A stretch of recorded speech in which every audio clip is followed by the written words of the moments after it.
നമ്മൾ പഠിക്കാൻ പോകുന്നത് ജീവകങ്ങളും അവയുടെ അപര്യാപ്തത രോഗങ്ങളും രോഗകാരികളും. ഈ 2 ടോപ്പിക്സും കൂടെ വരുന്ന 4 ചാപ്റ്ററാണ് നമുക്ക് SCERT പാഠഭാഗത്ത് പഠിക്കാനായിട്ടുള്ളത്. അപ്പോൾ നമുക്ക് നോക്കാം. ആദ്യം നമ്മൾ പഠിക്കാനായിട്ട് പോകുന്ന ചാപ്റ്റർ 5ാം ക്ലാസ്സിലെ 8ാമത്തെ ചാപ്റ്ററാണ് അകറ്റി നിർത്താം രോഗങ്ങളെ. ഇതാണ് ചാപ്റ്ററിൻ്റെ പേരെന്ന് പറയുന്നത്. അപ്പോൾ ആദ്യം തന്നെ നമുക്കൊരു പ്രാഥമിക ആരോഗ്യ കേന്ദ്രത്തിൻ്റെ ചിത്രമൊക്കെ തന്നിട്ടുണ്ട്. നമുക്കറിയാവുന്ന രോഗങ്ങൾ, വയറുവേദന, തലവേദന, ജലദോഷം എന്നൊക്കെ പറഞ്ഞ രോഗങ്ങളെക്കുറിച്ച് തന്നിട്ടുണ്ട്. അപ്പോൾ ആദ്യം തന്നെ നമുക്ക് പഠിക്കാനുള്ളത് എന്താണ് സൂക്ഷ്മ ജീവികൾ അല്ലെങ്കിൽ മൈക്രോ ഓർഗാനിസംസ് എന്നുള്ളതാണ് പഠിക്കാനായിട്ടുള്ളത്. എന്താണ് സൂക്ഷ്മജീവികൾ? നമുക്കറിയാം ബാക്ടീരിയ, വൈറസ്, ഫംഗസ് അല്ലേ, ഇതെല്ലാമാണ് എന്ത് സൂക്ഷ്മജീവികൾ എന്ന് പറയുന്നത്. അപ്പോൾ വൈറസ്, ഫംഗസ്, ബാക്ടീരിയ തുടങ്ങിയ സൂക്ഷ്മജീവികളിൽ ചിലതിൻ്റെ പ്രവർത്തനമാണ് എന്ത് പല രോഗങ്ങൾക്കും കാരണമാകുന്നത്. ഇവ രോഗമുള്ള ഒരാളിൽ നിന്ന് മറ്റൊരാളിലേക്ക് എത്തുമ്പോഴാണ് രോഗം പകരുന്നത്. അപ്പോൾ രോഗത്തിന് കാരണമായിട്ടുള്ള സൂക്ഷ്മജീവികളാണ് വൈറസ്, ഫംഗസ്, ബാക്ടീരിയ തുടങ്ങിയവ. ഇവ രോഗമുള്ള ഒരാളിൽ നിന്ന് മറ്റൊരാളിലോട്ട് എത്തുമ്പോഴാണ് എന്ത് ചെയ്യുന്നത് രോഗം പകരുന്നത് എന്നുള്ളത് അറിഞ്ഞിരിക്കുക.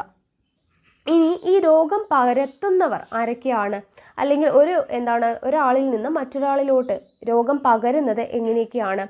വെള്ളത്തിലൂടെ, ഭക്ഷണത്തിലൂടെ, വായുവിലൂടെ, ജീവികൾ വഴി അല്ലേ. വെള്ളത്തിലൂടെ പകരാം, ഭക്ഷണത്തിലൂടെ പകരാം, വായുവിലൂടെ പകരാം, ജീവികൾ വഴി പകരാം.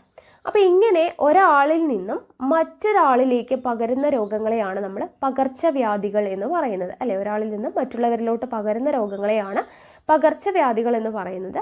ജലദോഷം, ചെങ്കണ്ണ്, കോളറ, ടൈഫോയിഡ്, ചിക്കുൻഗുനിയ, ഡെങ്കിപ്പനി, മന്ത്, മഞ്ഞപ്പിത്തം, എലിപ്പനി തുടങ്ങിയവയാണ് നമ്മുടെ നാട്ടിൽ കണ്ടുവരുന്ന പകർച്ചവ്യാധികൾ. അപ്പോൾ പകർച്ചവ്യാധികളാണ് ഇതൊക്കെ: ജലദോഷം, ചെങ്കണ്ണ്, കോളറ, ടൈഫോയിഡ്, ചിക്കുൻഗുനിയ, ഡെങ്കിപ്പനി, മന്ത്, മഞ്ഞപ്പിത്തം, എലിപ്പനി തുടങ്ങിയ രോഗങ്ങൾ. ഓക്കെ, പകർച്ചവ്യാധികളാണെന്ന് ഓർത്തിരിക്കുക. ഇനി വളരെയധികം ഇമ്പോർട്ടൻ്റ് ആയിട്ടുള്ളൊരു ടേബിളാണ്. ഓരോ രോഗവും അത് പകരുന്ന രീതിയുമാണ്. ഓക്കെ, അപ്പോൾ വായുവിലൂടെ പകരുന്ന രോഗങ്ങൾ ഏതൊക്കെയാണ്? അപ്പോൾ ഈ ഒരു സെക്ഷൻ എന്ന് പറയുന്നത് നമ്മൾ രോഗങ്ങളും രോഗകാരികളും എന്ന് പറഞ്ഞിട്ട് കോഡൊക്കെ യൂസ് ചെയ്തിട്ട് ഒരു വീഡിയോ ചെയ്തിട്ടുണ്ടായിരുന്നു. അത് അത്യാവശ്യം നന്നായിട്ട് എല്ലാവരും കണ്ട് നല്ല അഭിപ്രായം പറഞ്ഞൊരു വീഡിയോ ആണ്. അപ്പോൾ നിങ്ങൾക്ക് അങ്ങോട്ടും ഇങ്ങോട്ടും മാറിപ്പോകുന്നു എന്നുണ്ടെങ്കിൽ ആ കോഡ് ഉപയോഗിച്ചിട്ടുള്ള വീഡിയോ ഒന്ന് കണ്ടു നോക്കിക്കഴിഞ്ഞാൽ നിങ്ങൾക്ക് ഈ രോഗങ്ങളെല്ലാം ഏതൊക്കെ തരത്തിലാണ് പകരുന്നത് എന്നുള്ളത് തെറ്റാതെ പഠിച്ചു വെക്കാനായിട്ട് പറ്റും. ഓക്കെ, അപ്പോൾ ആ വീഡിയോയുടെ ലിങ്ക് ഞാൻ ഡിസ്ക്രിപ്ഷനിൽ കൊടുക്കാം, അതൊന്ന് പോയി കണ്ടു നോക്കുക. ഓക്കെ ആണല്ലോ. അപ്പോൾ നോക്കുക, വായുവിലൂടെ പകരുന്ന രോഗങ്ങൾ ഏതൊക്കെയാണ്? ജലദോഷം, ചിക്കൻ പോക്സ്, മീസിൽസ്, ക്ഷയം. ഓക്കെ, വായുവിലൂടെ പകരുന്ന രോഗങ്ങളാണ് ജലദോഷം, ചിക്കൻ പോക്സ്, മീസിൽസ്, ക്ഷയം. അടുത്തത് വെള്ളം, ആഹാരം എന്നിവയിലൂടെ പകരുന്ന രോഗങ്ങളാണ് എലിപ്പനി, ടൈഫോയിഡ്, കോളറ, മഞ്ഞപ്പിത്തം. വെള്ളം, ആഹാരം എന്നിവയിലൂടെ പകരുന്ന രോഗങ്ങൾ ഏതൊക്കെയാണ്? എലിപ്പനി, ടൈഫോയിഡ്, കോളറ, മഞ്ഞപ്പിത്തം.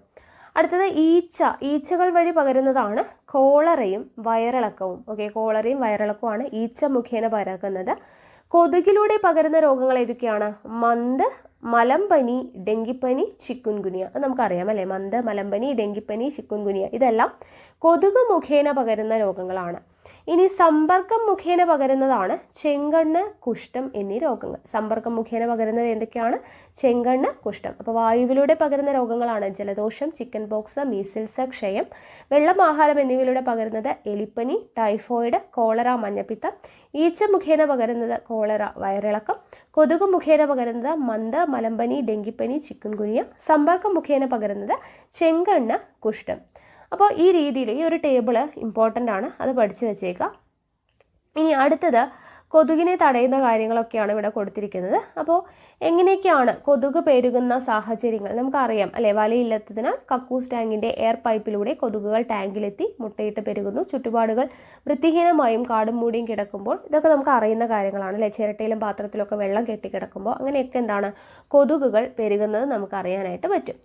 ഇനി അടുത്തത് ഡ്രൈ ഡേ ആചരണം. നോക്കുക, കൊതുകിൻ്റെ മുട്ട വിരിയുന്നത് 8 ദിവസം കൊണ്ടാണ്. ഇമ്പോർട്ടൻ്റ് ആണ്. കൊതുകിൻ്റെ മുട്ട വിരിയുന്നത് എത്ര ദിവസം കൊണ്ടാണ്? 8 ദിവസം കൊണ്ടാണ്. കൊതുക് മുട്ടയിടാൻ സാധ്യതയുള്ള ചിരട്ട, കളിപ്പാട്ടങ്ങൾ, പ്ലാസ്റ്റിക് പാത്രങ്ങൾ, മുട്ടത്തോട് തുടങ്ങിയവയിലെയും ചെടിച്ചട്ടികളിലെ അല്ലെങ്കിൽ ചെടിച്ചട്ടികൾക്കിടയിലെ പാത്രം, ടെറസ് തുടങ്ങിയ സ്ഥലങ്ങളിലെയും കെട്ടി നിൽക്കുന്ന ജലം ആഴ്ചയിലൊരിക്കൽ ഒഴിവാക്കുന്നതിനെയാണ് ഡ്രൈ ഡേ ആചരണം എന്ന് പറയുന്നത്. ഓക്കെ, ഡ്രൈ ഡേ ആചരണം എന്ന് പറഞ്ഞാൽ എന്താണ്? കൊതുക് മുട്ടയിടാൻ സാധ്യതയുള്ള ഭാഗങ്ങൾ, അതായത് ചിരട്ട, കളിപ്പാട്ടങ്ങൾ, പ്ലാസ്റ്റിക് പാത്രങ്ങൾ, മുട്ടത്തോട്, ചെടിച്ചട്ടിയിലെ പാത്രം, ടെറസ് തുടങ്ങിയ സ്ഥലങ്ങളിൽ കെട്ടിനിൽക്കുന്ന ജലം ആഴ്ചയിലൊരിക്കൽ ഒഴിവാക്കുന്നതിനെയാണ് ഡ്രൈ ഡേ ആചരണം എന്ന് നമ്മൾ പറയുന്നത്. ഓക്കെ, പിന്നീട് നോക്കുക എന്തൊക്കെയാണ് നമ്മൾ കാര്യങ്ങൾ ചെയ്യേണ്ടത് കൊതുകിനെ ഇല്ലാതാക്കാനായിട്ട്. നോക്കുക, പാർപ്പിടങ്ങൾക്ക് ചുറ്റുമുള്ള പുല്ലും പാഴ്ചെടികളും വെട്ടിവൃത്തിയാക്കൽ, ഓടകൾ ശുചിയാക്കൽ എന്നിവയും കൊതുകുകളെ പ്രതിരോധിക്കാനുള്ള മാർഗങ്ങളാണ്. ഇവയ്ക്ക് പുറമെ കൊതുകടിയിൽ നിന്ന് രക്ഷപ്പെടാനുള്ള ചില തന്ത്രങ്ങൾ, അത് നമുക്കറിയാലേ, കൊതുകുവല, പുകയിടൽ, മൊസ്കിറ്റോ ബാറ്റ്, ഇതെല്ലാം നമ്മൾ യൂസ് ചെയ്യുന്നതാണ്.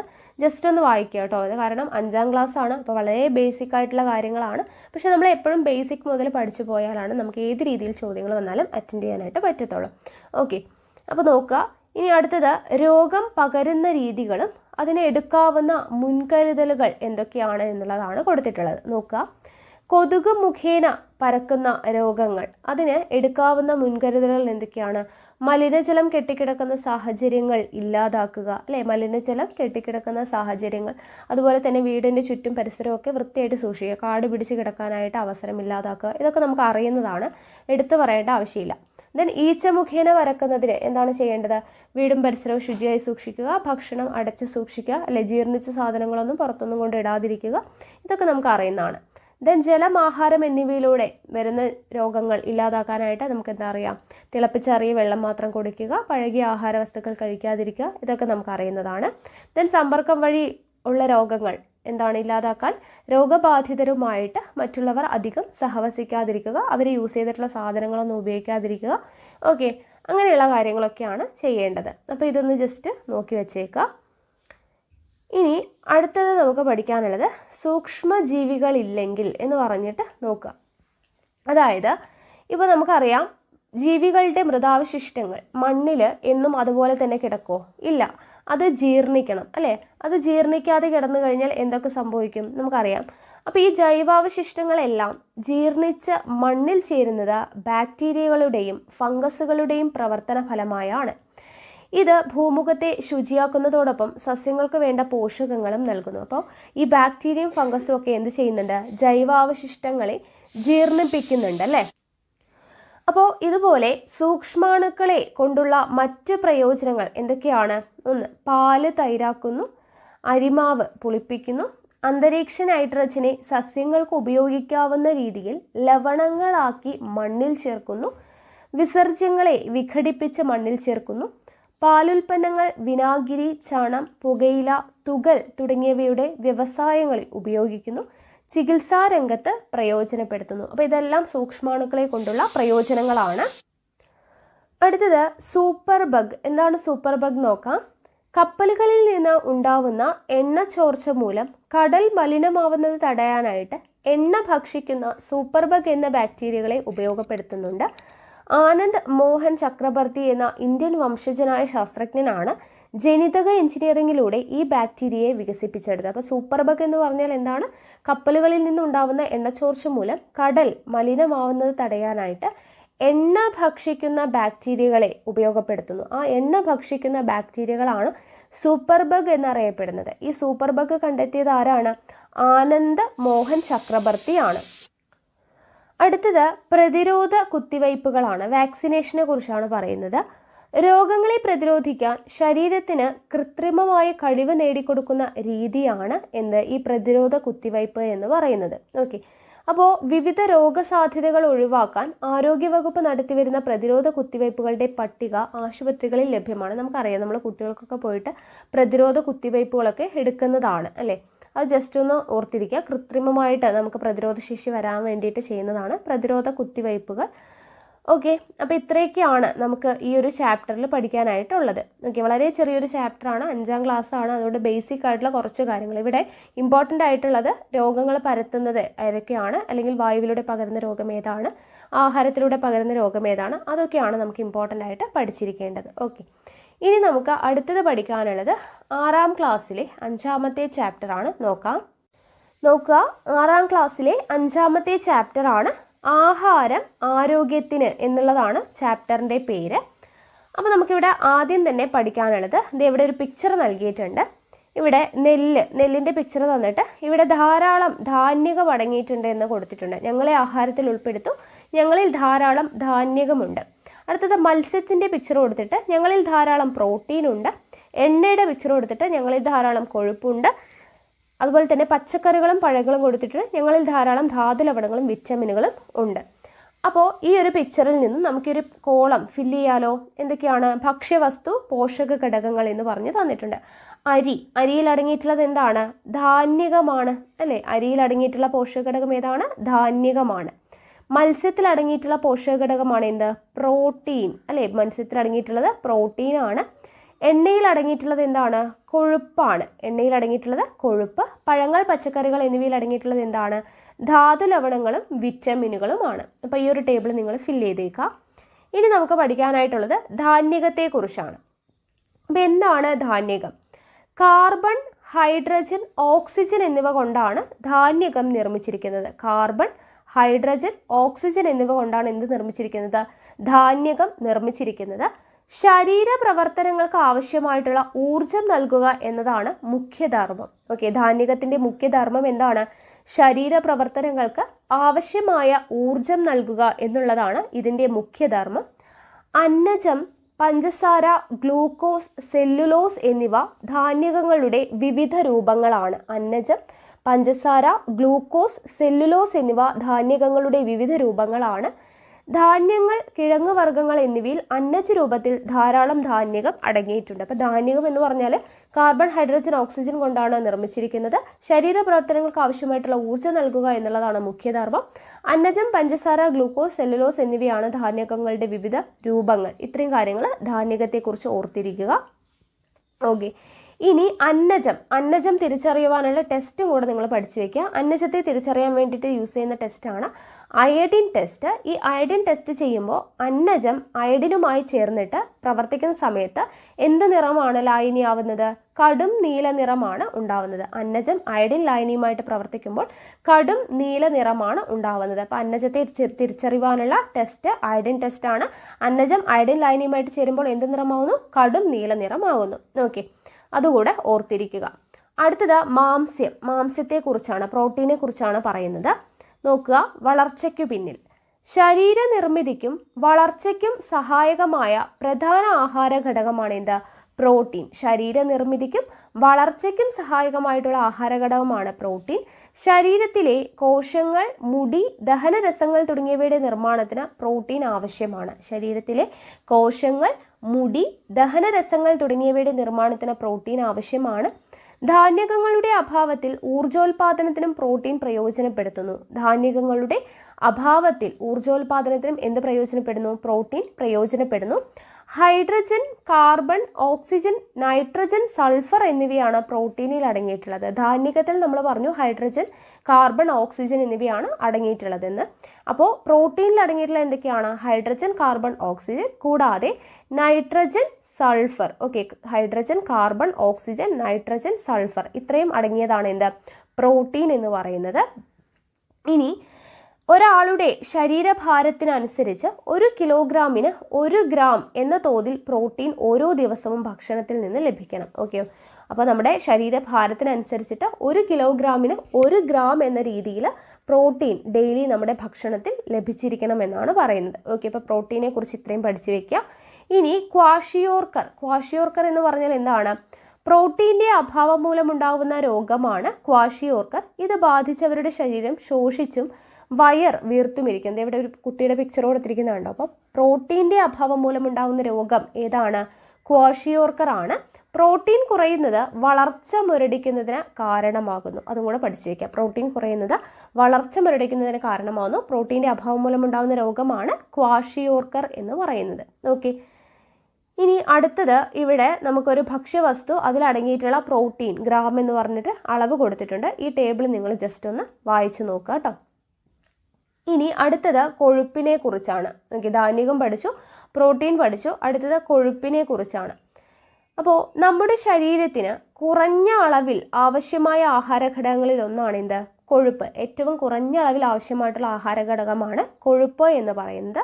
മാംസം, മത്സ്യം, പാലുൽപ്പന്നങ്ങൾ, മുട്ട, വിവിധ തരം പരിപ്പുകൾ തുടങ്ങിയവയിൽ കൊഴുപ്പ് അടങ്ങിയിരിക്കുന്നു. നമുക്ക് അറിയുന്ന കാര്യം തന്നെയാണ്. കൊഴുപ്പ് അടങ്ങിയിരിക്കുന്ന എന്തിലൊക്കെയാണ്? മാംസം, മത്സ്യം, പാലുൽപ്പന്നങ്ങൾ, മുട്ട, വിവിധ തരം പരിപ്പുകൾ തുടങ്ങിയവയിലാണ്.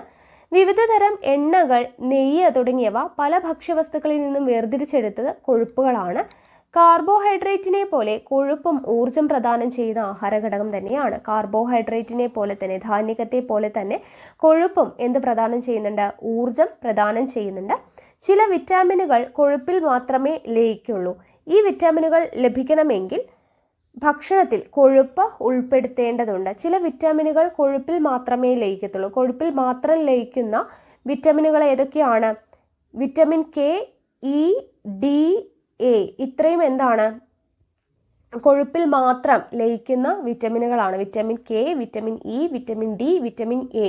കൊഴുപ്പ് ശരീരത്തിന് കേട എന്ന് ഓർത്ത് വെച്ചാൽ മതി. കേട എന്ന് പറയുമ്പോൾ KEDA. ഓക്കെ, അപ്പോൾ ഇത്രയുമാണ് കൊഴുപ്പിൽ ലയിക്കുന്ന വൈറ്റമിൻസ് എന്ന് പറയുന്നത്. അപ്പോൾ ഇത് ലഭിക്കണമെങ്കിൽ എന്ത് ചെയ്യണം? ഭക്ഷണത്തിൽ കൊഴുപ്പ് ഉൾപ്പെടുത്തേണ്ടതായിട്ട് ഉണ്ട്. ഓക്കെ, അപ്പോൾ ഇത്രയും കാര്യങ്ങൾ ഓർത്തിരിക്കുക. ഇനി കൊഴുപ്പുണ്ടെങ്കിൽ ഭക്ഷ്യവസ്തു ഒരു പേപ്പറിൽ ഉരയ്ക്കുക. ഉണങ്ങിയ ശേഷം പേപ്പറിൽ എണ്ണയുടെ പാട് കാണുന്നുണ്ടെങ്കിൽ ആ ഭക്ഷ്യവസ്തുവിൽ എന്തടങ്ങിയിട്ടുണ്ട്? കൊഴുപ്പ് അടങ്ങിയിട്ടുണ്ട് എന്ന് നമുക്ക് മനസ്സിലാക്കാനായിട്ട് പറ്റും. ഇനി ഇവിടെ അധികമായാൽ എന്ന് പറഞ്ഞിട്ട് നോക്കുന്നു. രക്തം പരിശോധിച്ചു, കൊളസ്ട്രോൾ കൂടുതലാണ്. ഇവിടെ ലാബ് റിപ്പോർട്ടും കാര്യങ്ങളൊക്കെ കൊടുത്തിട്ടുണ്ട്. അപ്പോൾ കൊഴുപ്പും കൊളസ്ട്രോളും തമ്മിലുള്ള ബന്ധമാണ് ഇവിടെ പറയുന്നത്. കൊഴുപ്പിൻ്റെ ഒരു രൂപമാണ് എന്ത്? കൊളസ്ട്രോൾ എന്ന് പറയുന്നത്. കൊഴുപ്പിൻ്റെ ഒരു രൂപമാണ് കൊളസ്ട്രോൾ. ഭക്ഷണത്തിൽ നിന്ന് ലഭിക്കുന്നത് കൂടാതെ ശരീരം സ്വയം കൊളസ്ട്രോൾ നിർമ്മിക്കുന്നുമുണ്ട്. കൊളസ്ട്രോൾ അധികമായാൽ അത് രക്തക്കുഴലുകളുടെ ഉൾഭിത്തിയിൽ പറ്റിപ്പിടിച്ച് രക്തത്തിൻ്റെ ഒഴുക്കിനെ തടസ്സപ്പെടുത്തുന്നു. ഇത് ഹൃദ്രോഗങ്ങൾക്ക് കാരണമാവും. അതുകൊണ്ട് കൊഴുപ്പടങ്ങിയ ഭക്ഷണം എന്ത് ചെയ്യാൻ പറ്റില്ല? കൂടുതൽ കഴിക്കാനായിട്ട് പറ്റത്തില്ല. ഇതെല്ലാം നമുക്ക് അറിയുന്ന കാര്യങ്ങളാണ്. അപ്പോൾ കൊഴുപ്പിനെ കുറിച്ച് അത്രയും കാര്യങ്ങൾ മനസ്സിലാക്കിയാൽ മതി. അടുത്തത് ജീവകങ്ങൾ അഥവാ വൈറ്റമിൻസ്. ഇമ്പോർട്ടൻ്റ് ആയിട്ടുള്ള ഭാഗമാണ്.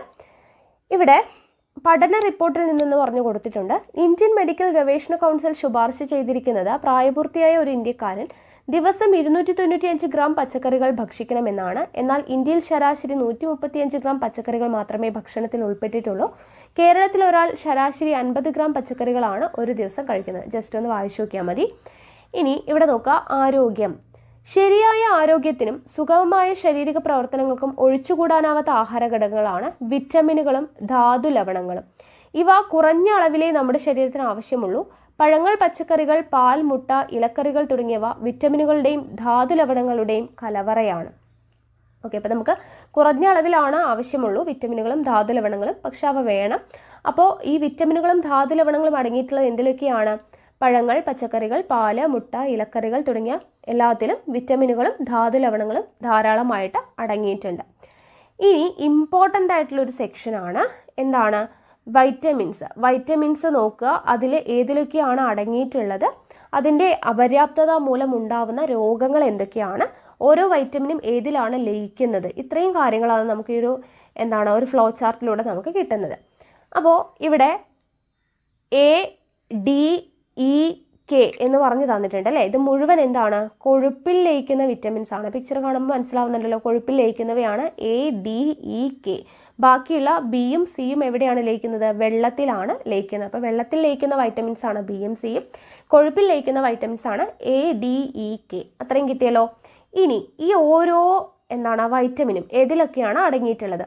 A എന്ന് പറയുന്ന എന്തിലൊക്കെയാണ് അടങ്ങിയിട്ടുള്ളത്? ക്യാരറ്റ്, ചീര, പാലുൽപ്പന്നങ്ങൾ, കരൾ, പയറില, ചേമ്പില, മുരിങ്ങയില. ഓക്കെ, ക്യാരറ്റ്, ചീര, പാലുൽപ്പന്നങ്ങൾ, കരൾ, പയറില, ചേമ്പില, മുരിങ്ങയില തുടങ്ങിയവയിലാണ് വൈറ്റമിൻ A അടങ്ങിയിട്ടുള്ളത്. ദെൻ വൈറ്റമിൻ D അടങ്ങിയിട്ടുള്ളത് ഏതിലാണ്? സൂര്യപ്രകാശം ഏൽക്കുമ്പോൾ ശരീരത്തിൽ നിർമ്മിക്കപ്പെടുന്ന പാലുൽപ്പന്നങ്ങൾ. ഓക്കെ, സൂര്യപ്രകാശം ഏൽക്കുമ്പോൾ ശരീരത്തിൽ നിർമ്മിക്കപ്പെടുന്ന വൈറ്റമിൻ ഏതാണ്? വൈറ്റമിൻ D ആണ്. പാലുൽപ്പന്നങ്ങളിൽ അടങ്ങിയിട്ടുള്ള വൈറ്റമിനും വൈറ്റമിൻ D ആണ്. അത് ഓർത്തിരിക്കുക. ഇനി വൈറ്റമിൻ E എന്ന് പറയുന്നത് സസ്യ എണ്ണകളിൽ അടങ്ങിയിട്ടുള്ളതാണ് വൈറ്റമിൻ E. വൈറ്റമിൻ K എന്ന് പറയുന്നത് ക്യാബേജ്, ചീര, കോളിഫ്ലവർ. ക്യാബേജ്, ചീര, കോളിഫ്ലവർ എന്നിവയിൽ അടങ്ങിയിട്ടുള്ളതാണ് വൈറ്റമിൻ K എന്ന് പറയുന്നത്. ദെൻ വൈറ്റമിൻ B എന്ന് പറയുന്നത് ധാന്യങ്ങൾ എന്ന് പറഞ്ഞത് ധാന്യങ്ങളുടെ തവിടിൽ അടങ്ങിയിട്ടുള്ളത് ഏതാണ്? B ആണ്. മുട്ട, പാല്, ചേമ്പില തുടങ്ങിയവയിൽ അടങ്ങിയിട്ടുള്ളത് B തന്നെയാണ്. അപ്പോൾ ധാന്യങ്ങളുടെ തവിടിൽ അടങ്ങിയിട്ടുള്ള, ഇവിടെ ചോദിക്കുന്നതാണ് തവിടിൽ അടങ്ങിയിട്ടുള്ള വൈറ്റമിൻ ഏതാണ്? വൈറ്റമിൻ B ആണ്. ഓക്കെ. അതുപോലെ തന്നെ സസ്യ എണ്ണകളിൽ അടങ്ങിയിട്ടുള്ളത് വൈറ്റമിൻ ഇ ആണ്. നമ്മൾ ചൂടാക്കുമ്പോൾ അല്ലെങ്കിൽ സൂര്യപ്രകാശം ഏൽക്കുമ്പോൾ ശരീരത്തിൽ നിർമ്മിക്കപ്പെടുന്ന വൈറ്റമിൻ ഏതാണ്? വൈറ്റമിൻ ഡി ആണ്. അടുത്തത് വൈറ്റമിൻ സി അടങ്ങിയിട്ടുള്ളത് പഴങ്ങൾ, നെല്ലിക്ക, മുരിങ്ങയില, പപ്പായ തുടങ്ങിയവയിൽ അടങ്ങിയിട്ടുള്ളത് ഏതാണ്? വൈറ്റമിൻ സി ആണ്. ഇനി ഇതിൻ്റെ ഓരോന്നിൻ്റെയും അപര്യാപ്തത രോഗം ഏതാണെന്ന് പഠിക്കണം. വൈറ്റമിൻ എയുടെ അപര്യാപ്തത രോഗമാണ് നോക്കുക, കണ്ണ്, ത്വക്ക്, മുടി എന്നിവയുടെ ആരോഗ്യത്തിന് വേണ്ടി ഹെൽപ്പ് ചെയ്യുന്നതാണ് ഏത്? വൈറ്റമിൻ എ എന്ന് പറയുന്നത്. അപ്പോൾ ആ കണ്ണ്, ത്വക്ക്, മുടി എന്നിവയുടെ ആരോഗ്യത്തിന് സഹായിക്കുന്നത് വൈറ്റമിൻ എ ആണ്. അതുകൊണ്ട് തന്നെ വൈറ്റമിൻ എയുടെ അപര്യാപ്തത കൊണ്ടുണ്ടാവുന്നതാണ് പ്രത്യേകിച്ച് കണ്ണിനുണ്ടാവുന്നതാണ് നിശാന്തത. എപ്പോഴും ചോദിക്കുന്നതാണ്. നിശാന്തത എന്ന് പറയുന്ന രോഗമാണ് വൈറ്റമിൻ എയുടെ അഭാവം മൂലം ഉണ്ടാവുന്നത്. അപ്പോൾ വൈറ്റമിൻ എ എന്ന് പറയുന്നത് കണ്ണ്, ത്വക്ക്, മുടി എന്നിവയുടെ ആരോഗ്യത്തിന് വേണ്ടി സഹായിക്കുന്നതാണ്. അടുത്തത് വൈറ്റമിൻ ഡി എന്ന് പറയുന്നത് എല്ലുകളുടെയും പല്ലുകളുടെയും ആരോഗ്യം, കാൽസ്യം, ഫോസ്ഫറസ് എന്നിവയുടെ ആഗിരണത്തിന് സഹായിക്കുന്നതാണ് വൈറ്റമിൻ ഡി. എല്ലുകളുടെയും പല്ലുകളുടെയും ആരോഗ്യം, കാൽസ്യം, ഫോസ്ഫറസ് എന്നിവയുടെ ആഗിരണം അതിനുവേണ്ടി സഹായിക്കുന്നതാണ് വൈറ്റമിൻ ഡി. വൈറ്റമിൻ ഡിയുടെ അപര്യാപ്തത രോഗം ഏതാണ്? റിക്കറ്റ്സ് ആണ്, അല്ലെങ്കിൽ കണ എന്ന് പറയും. കണ അഥവാ റിക്കറ്റ്സ് ആണ് വൈറ്റമിൻ ഡിയുടെ അപര്യാപ്തത കൊണ്ടുണ്ടാവുന്ന രോഗം എന്ന് പറയുന്നത്. സ്ഥിരം ചോദിക്കുന്നതാണ് ഈ കണയും നിശാന്തതയും. അത് രണ്ടും എന്തായാലും പഠിച്ചു വയ്ക്കുക. അടുത്തത് വൈറ്റമിൻ ഇ എന്ന് പറയുമ്പോൾ നാഡികളുടെയും ചുവന്ന രക്താണുക്കളുടെയും ആരോഗ്യം. നാഡികളുടെയും ചുവന്ന രക്താണുക്കളുടെയും ആരോഗ്യമാണ് അതിനുവേണ്ടി സഹായിക്കുന്നതാണ് വൈറ്റമിൻ ഇ എന്ന് പറയുന്നത്. ദെൻ കെ എന്ന് പറയുന്നത് എന്താണ്? മുറിവുണ്ടാകുമ്പോൾ രക്തം കട്ടപിടിക്കാൻ സഹായിക്കുന്ന വൈറ്റമിൻ ആണ് വൈറ്റമിൻ കെ. മുറിവുണ്ടാകുമ്പോൾ രക്തം കട്ടപിടിക്കാനായിട്ട് സഹായിക്കുന്നതാണ് വൈറ്റമിൻ കെ എന്ന് പറയുന്നത്. അടുത്തത് വൈറ്റമിൻ സി എന്ന് പറയുമ്പോൾ ത്വക്ക്, പല്ല്, മോണ, രക്തകോശങ്ങൾ എന്നിവയുടെ ആരോഗ്യത്തിന് വേണ്ടി സഹായിക്കുന്നു. ത്വക്ക്, പല്ല്, മോണ, രക്തകോശങ്ങൾ എന്നിവയുടെ ആരോഗ്യത്തിന് വേണ്ടി സഹായിക്കുന്നു. അപ്പോൾ ഈ വൈറ്റമിൻ സിയുടെ അപര്യാപ്തത രോഗം എപ്പോഴും ചോദിക്കുന്നതാണ് സ്കർവിയാണ്. സ്കർവിയാണ് വൈറ്റമിൻ സിയുടെ അപര്യാപ്തത രോഗം. അപ്പോൾ ഞാൻ സ്ഥിരമായി ചോദിക്കുന്നതാണ് എടുത്തു പറഞ്ഞത്. എയുടെ അപര്യാപ്തത രോഗം നിശാന്തത, ഡിയുടേത് റിക്കറ്റ്സ് അഥവാ കാണ, സിയുടേത് സ്കർവി. അത് ഇമ്പോർട്ടൻ്റ് ആണ്, പഠിച്ചു വെച്ചേക്കാം. അടുത്തത് വൈറ്റമിൻ ബി എന്തിനൊക്കെയാണ്? ധാന്യകങ്ങൾ, പ്രോട്ടീൻ എന്നിവ ശരീരത്തിൽ പ്രയോജനപ്പെടുത്തൽ, ചുവന്ന രക്താണുക്കളുടെ നിർമ്മാണം, ത്വക്കിൻ്റെ ആരോഗ്യം ഇതിനു വേണ്ടി സഹായിക്കുന്നതാണ് വൈറ്റമിൻ ബി എന്ന് പറയുന്നത്. അപ്പോൾ ഈ ഒരു ഫ്ലോ ചാർട്ടിൽ നിന്ന് നമുക്ക് ഒത്തിരി കാര്യങ്ങൾ കിട്ടി. ഇത് ഇമ്പോർട്ടൻ്റ് ആണ്, അതൊന്ന് പഠിച്ചു വച്ചേക്കാം. ഓക്കെ. ഇനി ഇവിടെ നോക്കുക, അടച്ചു വച്ചില്ലെങ്കിൽ പഴങ്ങളും പച്ചക്കറികളും വേവിക്കുമ്പോൾ അവയിലെ വിറ്റമിൻ സി നീരാവിയിൽ ലയിക്കുന്നു. ഇത് നീരാവിയോടൊപ്പം എളുപ്പം പുറത്തു പോകുന്നു. അതിനാൽ അടച്ചു വെച്ച് വേവിക്കുന്നതാണ് നല്ലത്. അപ്പോൾ നമ്മൾ ഫുഡ് ഐറ്റംസ് ഒക്കെ ചൂടാവുന്ന സമയത്ത് നഷ്ടപ്പെടുന്ന വൈറ്റമിൻ ഏതാണ്? വൈറ്റമിൻ സി ആണ്. നമ്മൾ അടച്ചു വെച്ച് വേവിച്ചില്ലെങ്കിൽ വൈറ്റമിൻ സി ഒക്കെ എന്ത് ചെയ്യും? പുറത്തോട്ട് പോകും. അതുകൊണ്ടാണ് ഭക്ഷണ പദാർത്ഥങ്ങൾ എന്ത് ചെയ്യുക? പഴങ്ങളും പച്ചക്കറികളൊക്കെ വേവിക്കുമ്പോൾ അടച്ചു വെച്ച് വേവിക്കണം എന്ന് പറയുന്നത്. ഇല്ലെങ്കിൽ വൈറ്റമിൻ സി എല്ലാം പോകും. ഓക്കെ. അടുത്തത് ധാതു ലവണങ്ങളെ കുറിച്ചാണ് നമ്മൾ പറയുന്നത്. വൈറ്റമിൻസിനെ കുറിച്ച് പറഞ്ഞു. ഇനി അടുത്തത് ധാതു ലവണങ്ങളെ കുറിച്ചാണ്. അപ്പോൾ ഇവിടെ ഓരോ ധാതു ലവണങ്ങളും അതിൽ എന്തിനു വേണ്ടിയിട്ടാണ് ഹെൽപ്പ് ചെയ്യുന്നത്, ഏതിലൊക്കെയാണ് അടങ്ങിയിട്ടുള്ളത് എന്നുള്ളത് കൊടുത്തിട്ടുണ്ട്. ആദ്യം ഇരുമ്പ്. ഇരുമ്പ് എന്താണ്? രക്തത്തിലെ ഹീമോഗ്ലോബിൻ്റെ നിർമ്മാണത്തിന് സഹായിക്കുന്നതാണ് ഇരുമ്പ് രക്തത്തിലെ ഹീമോഗ്ലോബിൻ്റെ നിർമ്മാണമാണ് ഫംഗ്ഷൻ. ഇലക്കറികൾ, മത്തൻകുരു, മുതിര, ശർക്കര, കരൾ ഇതിലെല്ലാം എന്തടങ്ങിയിട്ടുണ്ട്? ഇരുമ്പ് അടങ്ങിയിട്ടുണ്ട്. ഇലക്കറികൾ, മത്തൻകുരു, മുതിര, ശർക്കര, കരൾ. അടുത്തത് കാൽസ്യം, ഫോസ്ഫറസ്. കാൽസ്യം, ഫോസ്ഫറസ് എന്ന് പറയുമ്പോൾ എല്ലുകളുടെയും പല്ലുകളുടെയും നിർമ്മാണത്തിനും പേശികളുടെയും നാഡികളുടെയും പ്രവർത്തനത്തിനും സഹായിക്കുന്നു. എല്ലുകളുടെയും പല്ലുകളുടെയും നിർമ്മാണത്തിനും പേശികളുടെയും നാഡികളുടെയും പ്രവർത്തനത്തിനും സഹായിക്കുന്നു. എന്തിലൊക്കെയാണ് അടങ്ങിയിട്ടുള്ളത്? ഏത്തപ്പഴം, മരച്ചീനി, ചേന, ഇലക്കറികൾ, പാലുൽപ്പന്നങ്ങൾ ഇതിലൊക്കെയാണ് കാൽസ്യം, ഫോസ്ഫറസ് അടങ്ങിയിട്ടുള്ളത്. കാൽസ്യം, ഫോസ്ഫറസ് രണ്ടും വേറെ വേറെയാണ്. ദെൻ അടുത്തത് സോഡിയം. സോഡിയം എന്തിനാണ്? ശരീരത്തിൽ ആവശ്യമായിട്ടുള്ള ജലം നിലനിർത്തുന്നത് സോഡിയമാണ്. ശരീരത്തിൽ ആവശ്യമായിട്ടുള്ള ജലം നിലനിർത്തുന്നത് സോഡിയമാണ്. എന്തിലാണ് അടങ്ങിയിട്ടുള്ളത്? കറിയുപ്പിലാണ് സോഡിയം കൂടുതലായിട്ടും അടങ്ങിയിട്ടുള്ളത്. അടുത്തത് അയഡിൻ. അയഡിൻ എന്ന് പറയുമ്പോൾ തൈറോയിഡ് ഗ്രന്ഥിയുടെ ശരിയായ പ്രവർത്തനത്തിന് മാനസിക വളർച്ചയ്ക്ക് തൈറോയിഡ് ഗ്രന്ഥിയുടെ ശരിയായ പ്രവർത്തനത്തിനും മാനസിക വളർച്ചയ്ക്കും സഹായിക്കുന്നതാണ് അയഡിൻ എന്ന് പറയുന്ന ധാതുലവണം. അതെന്തിലൊക്കെയാണ് അടങ്ങിയിട്ടുള്ളത്? കടൽ വിഭവങ്ങൾ, അയഡിൻ ചേർത്ത ഉപ്പ്, കടൽ മത്സ്യങ്ങളുടെ തല എന്നിവയിലാണ് അയഡിൻ കൂടുതലായിട്ടും അടങ്ങിയിട്ടുള്ളത്. അപ്പോൾ ഇതും പഠിച്ചു വെച്ചേക്കാം. അടുത്തത് പോഷക അപര്യാപ്തത രോഗങ്ങൾ, ന്യൂട്രിയൻ ഡെഫിഷ്യൻസി ഡിസീസസ്. നോക്കുക, പോഷകഘടകങ്ങളുടെ അപര്യാപ്തത ശരീര വളർച്ച മുരടിക്കുന്നതിനും പലതരം രോഗങ്ങൾ ഉണ്ടാകുന്നതിനും കാരണമാവുന്നു. ഇത്തരം രോഗങ്ങളാണ് പോഷക അപര്യാപ്തത രോഗങ്ങൾ എന്ന് പറയുന്നത്. അപ്പോൾ അങ്ങനെയുള്ള കുറച്ച് രോഗങ്ങളും ഏത് പോഷകഘടകമാണ്, അതിൻ്റെ അപര്യാപ്തത രോഗമാണ്, അതിൻ്റെ ലക്ഷണം എന്താണ് എന്നുള്ളതും കൊടുത്തിട്ടുണ്ട്. ഈ ഒരു കോളം ഇമ്പോർട്ടൻ്റ് ആണ്. ആദ്യത്തേത് വിറ്റമിൻ എ. വിറ്റമിൻ എ എന്ന് പറയുന്നതിൻ്റെ അപര്യാപ്തത രോഗമാണ്. ഞാൻ പറഞ്ഞു നിശാന്തത അല്ലെ, വിറ്റമിൻ എയുടെ നിശാന്തതയാണ്. മങ്ങിയ പ്രകാശത്തിൽ കാണാൻ കഴിയാത്ത അവസ്ഥയാണ് നിശാന്തത എന്ന് പറയുന്നത്. വിറ്റമിൻ എയുടെ അപര്യാപ്തത രോഗമാണ് നിശാന്തത. മങ്ങിയ പ്രകാശത്തിൽ കാണാൻ കഴിയുന്നില്ല. അടുത്തത് വിറ്റമിൻ ബി എന്ന് പറയുന്നതിൻ്റെ അപര്യാപ്തത രോഗമാണ് വായ്പുണ്ണ്. വായ്പുണ്ണ് ലക്ഷണം എന്താണ്? വായിൽ വ്രണങ്ങൾ വരുന്നു. വിറ്റമിൻ സിയുടേത് പറഞ്ഞു സ്കർവി ആണെന്ന് പറഞ്ഞാൽ ഇത് എപ്പോഴും ചോദിക്കുന്നതാണ്. ഈ നിശാന്തത, സ്കർവി, കണ ഇതാണ് എപ്പോഴും ചോദിക്കുന്നത്. അതുപോലെ തന്നെ ഗോയിറ്റർ, അയഡിൻ്റെ അഭാവം മൂലം ഉണ്ടാകുന്നതാണ് ഗോയിറ്റർ. ഇത് എപ്പോഴും ചോദിക്കുന്നതാണ്, പഠിച്ചു വെച്ചേക്കാം. അപ്പോൾ വിറ്റമിൻ സിയുടെ അഭാവം മൂലം ഉണ്ടാകുന്നതാണ് സ്കർവി. മോണയിൽ പഴുപ്പും രക്തസ്രാവവും വരുന്നതാണ് സ്കർവിയുടെ ലക്ഷണങ്ങൾ. അടുത്ത വിറ്റമിൻ ഡി കണ. അസ്ഥികൾ കനം കുറഞ്ഞ് വളയുന്നു. അസ്ഥികൾ കനം കുറഞ്ഞ് വളയുന്നതാണ് കണ എന്ന് പറയുന്നത്. ദെൻ ഇരുമ്പിൻ്റെ അപര്യാപ്തത രോഗമാണ് അനീമിയ. രക്തക്കുറവ്, വിളർച്ച ഇതാണ് ലക്ഷണങ്ങൾ. അയഡിൻ്റെ അഭാവം മൂലം ഉണ്ടാകുന്ന രോഗമാണ് ഗോയിറ്റർ. എപ്പോഴും ചോദിക്കുന്നതാണ്. തൊണ്ടയിൽ മുഴ വരും, അതാണ് ഗോയിറ്ററിൻ്റെ ലക്ഷണം എന്ന് പറയുന്നത്. ഓക്കെ, അപ്പോൾ ഈ ഒരു കോളം വളരെയധികം ഇമ്പോർട്ടൻ്റ് ആണ്. അടുത്തത് പോഷകേതര ഘടകങ്ങൾ. അതായത് പോഷകഘടകങ്ങൾക്ക് പുറമെ ജലം, നാരുകൾ തുടങ്ങിയ പോഷകേതര ഘടകങ്ങളും ആഹാരത്തിൽ ഉൾപ്പെടുത്തേണ്ടതായിട്ടുണ്ട്. അപ്പോൾ ഇവിടെ ജലം എന്ന് പറഞ്ഞു തന്നിട്ടുണ്ട്. നമ്മുടെ ശരീരത്തിൻ്റെ 2/3 എന്താണ്? ജലമാണ്. തലച്ചോറിൻ്റെ 85%, രക്തത്തിൻ്റെ 90%, എല്ലുകളുടെ 25% ജലമാണ്. തലച്ചോറിൻ്റെ 85%, രക്തത്തിൻ്റെ 90%, എല്ലുകളുടെ 25% എന്താണ്? ജലമാണ്. ദഹനം ഉൾപ്പെടെയുള്ള ശാരീരിക പ്രവർത്തനങ്ങളുടെ മാധ്യമമായി പ്രവർത്തിക്കുന്നത് ജലമാണ്. മൂത്രം, വിയർപ്പ് മുതലായവയിലൂടെ പ്രതിദിനം 2.5 ലിറ്റർ ജലം നമ്മുടെ ശരീരത്തിൽ നിന്ന് നഷ്ടപ്പെടുന്നു. അതിനാൽ ധാരാളം ശുദ്ധജലം നാം കുടിക്കേണ്ടതായിട്ടുണ്ട്. അപ്പോൾ 2.5 ലിറ്റർ ജലമാണ് ഒരു ദിവസം നഷ്ടപ്പെടുന്നത്. അതുകൊണ്ടാണ് ഡെയിലി നമ്മൾ 2.5 ലിറ്റർ വെള്ളം കുടിക്കണമെന്ന് പറയാനായിട്ട് കാര്യം. ഓക്കെ, അടുത്തത് നാരുകൾ അല്ലെങ്കിൽ ഫൈബേഴ്സ് എന്ന് പറയുന്നത് സസ്യാഹാരത്തിലൂടെ ലഭിക്കുന്നതും എന്നാൽ ശരീരത്തിന് ദഹിപ്പിക്കാൻ കഴിയാത്തതുമായിട്ടുള്ള ഒരു തരം ധാന്യകമാണ് നാരുകൾ. ഇവ പ്രധാനമായും സെല്ലുലോസ് കൊണ്ടാണ് നിർമ്മിച്ചിരിക്കുന്നത്. സെല്ലുലോസ് കൊണ്ടാണ് എന്ത് നിർമ്മിച്ചിരിക്കുന്നത്? നാരുകൾ. നാരുകൾ നിർമ്മിച്ചിരിക്കുന്നത് പ്രധാനമായും സെല്ലുലോസ് കൊണ്ടാണ്.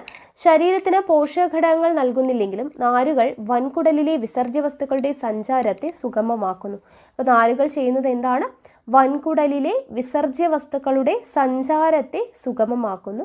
തവിടടങ്ങിയിട്ടുള്ള ധാന്യങ്ങൾ, ഇലക്കറികൾ, പച്ചക്കറികൾ, വാഴയുടെ തണ്ട്, വാഴക്കൊമ്പ് എന്നിവ നാരിൻ്റെ കലവറയാണ്. ഓക്കെ, അത് ഇമ്പോർട്ടൻ്റ് ആണ്, പഠിച്ചു വെച്ചേക്കാം. ഇനി അടുത്തത് ആഹാരം തിരഞ്ഞെടുക്കുമ്പോൾ എന്ന് പറഞ്ഞു കൊടുത്തിട്ടുണ്ട്. നോക്കുക, സമീകൃത ആഹാരം. എന്താണ് സമീകൃത ആഹാരം അല്ലെങ്കിൽ ബാലൻസ്ഡ് ഡയറ്റ് എന്ന് പറഞ്ഞാൽ ശരീരത്തിന് വേണ്ട എല്ലാ പോഷകഘടകങ്ങളും ആവശ്യമായ അളവിൽ അടങ്ങിയിരിക്കുന്ന ഭക്ഷണത്തെയാണ് സമീകൃത ആഹാരം എന്ന് പറയുന്നത്. ഇവിടെ കൊടുത്തിട്ടുണ്ട്, നോക്കുക. പുട്ട്, ദോശ, ചപ്പാത്തി, ചോറ്, കപ്പ, മധുരക്കിഴങ്ങ്, ദെൻ ചെറുപയർ, മത്സ്യം, കടല, പാല്, പരിപ്പ്, മുട്ട, മാംസം, ഇലക്കറി, ക്യാരറ്റ്, പഴം, പേരയ്ക്ക, പച്ചക്കറി, എണ്ണ, നെയ്യ്. ഇതാണ് സമീകൃത ആഹാരം എന്ന് പറഞ്ഞിട്ട് കൊടുത്തിരിക്കുന്നത് അല്ലേ.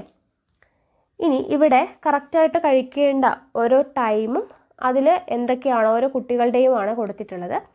അതൊന്നും നമുക്ക് ആവശ്യമില്ല. ഇനി ഇവിടെ കിഴങ്ങുകളും ഇലക്കറികളും എന്ന് പറഞ്ഞിട്ട് ഓരോ ഭക്ഷ്യവസ്തുവിലും അടങ്ങിയിട്ടുള്ള വിറ്റമിൻ എത്ര ഗ്രാമാണ് ധാതു ലവണങ്ങൾ അടങ്ങിയിട്ടുള്ളത് എന്ന് കൊടുത്തിട്ടുണ്ട്. ജസ്റ്റ് നിങ്ങളൊന്ന് നോക്കിയാൽ മതി. ഓക്കെ, പിന്നെ ഓരോ പഴങ്ങൾ, അതിലടങ്ങിയിട്ടുള്ള ധാന്യകം, പ്രോട്ടീൻ, കൊഴുപ്പ്, കാൽസ്യം, ഇരുമ്പ്, അതിൻ്റെ അളവ് കൊടുത്തിട്ടുണ്ട്. അത് നിങ്ങൾ ജസ്റ്റ് ഒന്ന് നോക്കിയാൽ മതി. ഓക്കെ, ഇനി അടുത്തത് ഇവിടെ പാചകക്കുറിപ്പൊക്കെയാണ് കൊടുത്തിട്ടുള്ളത്. അതൊന്നും നമുക്ക് ആവശ്യമുള്ളതല്ല.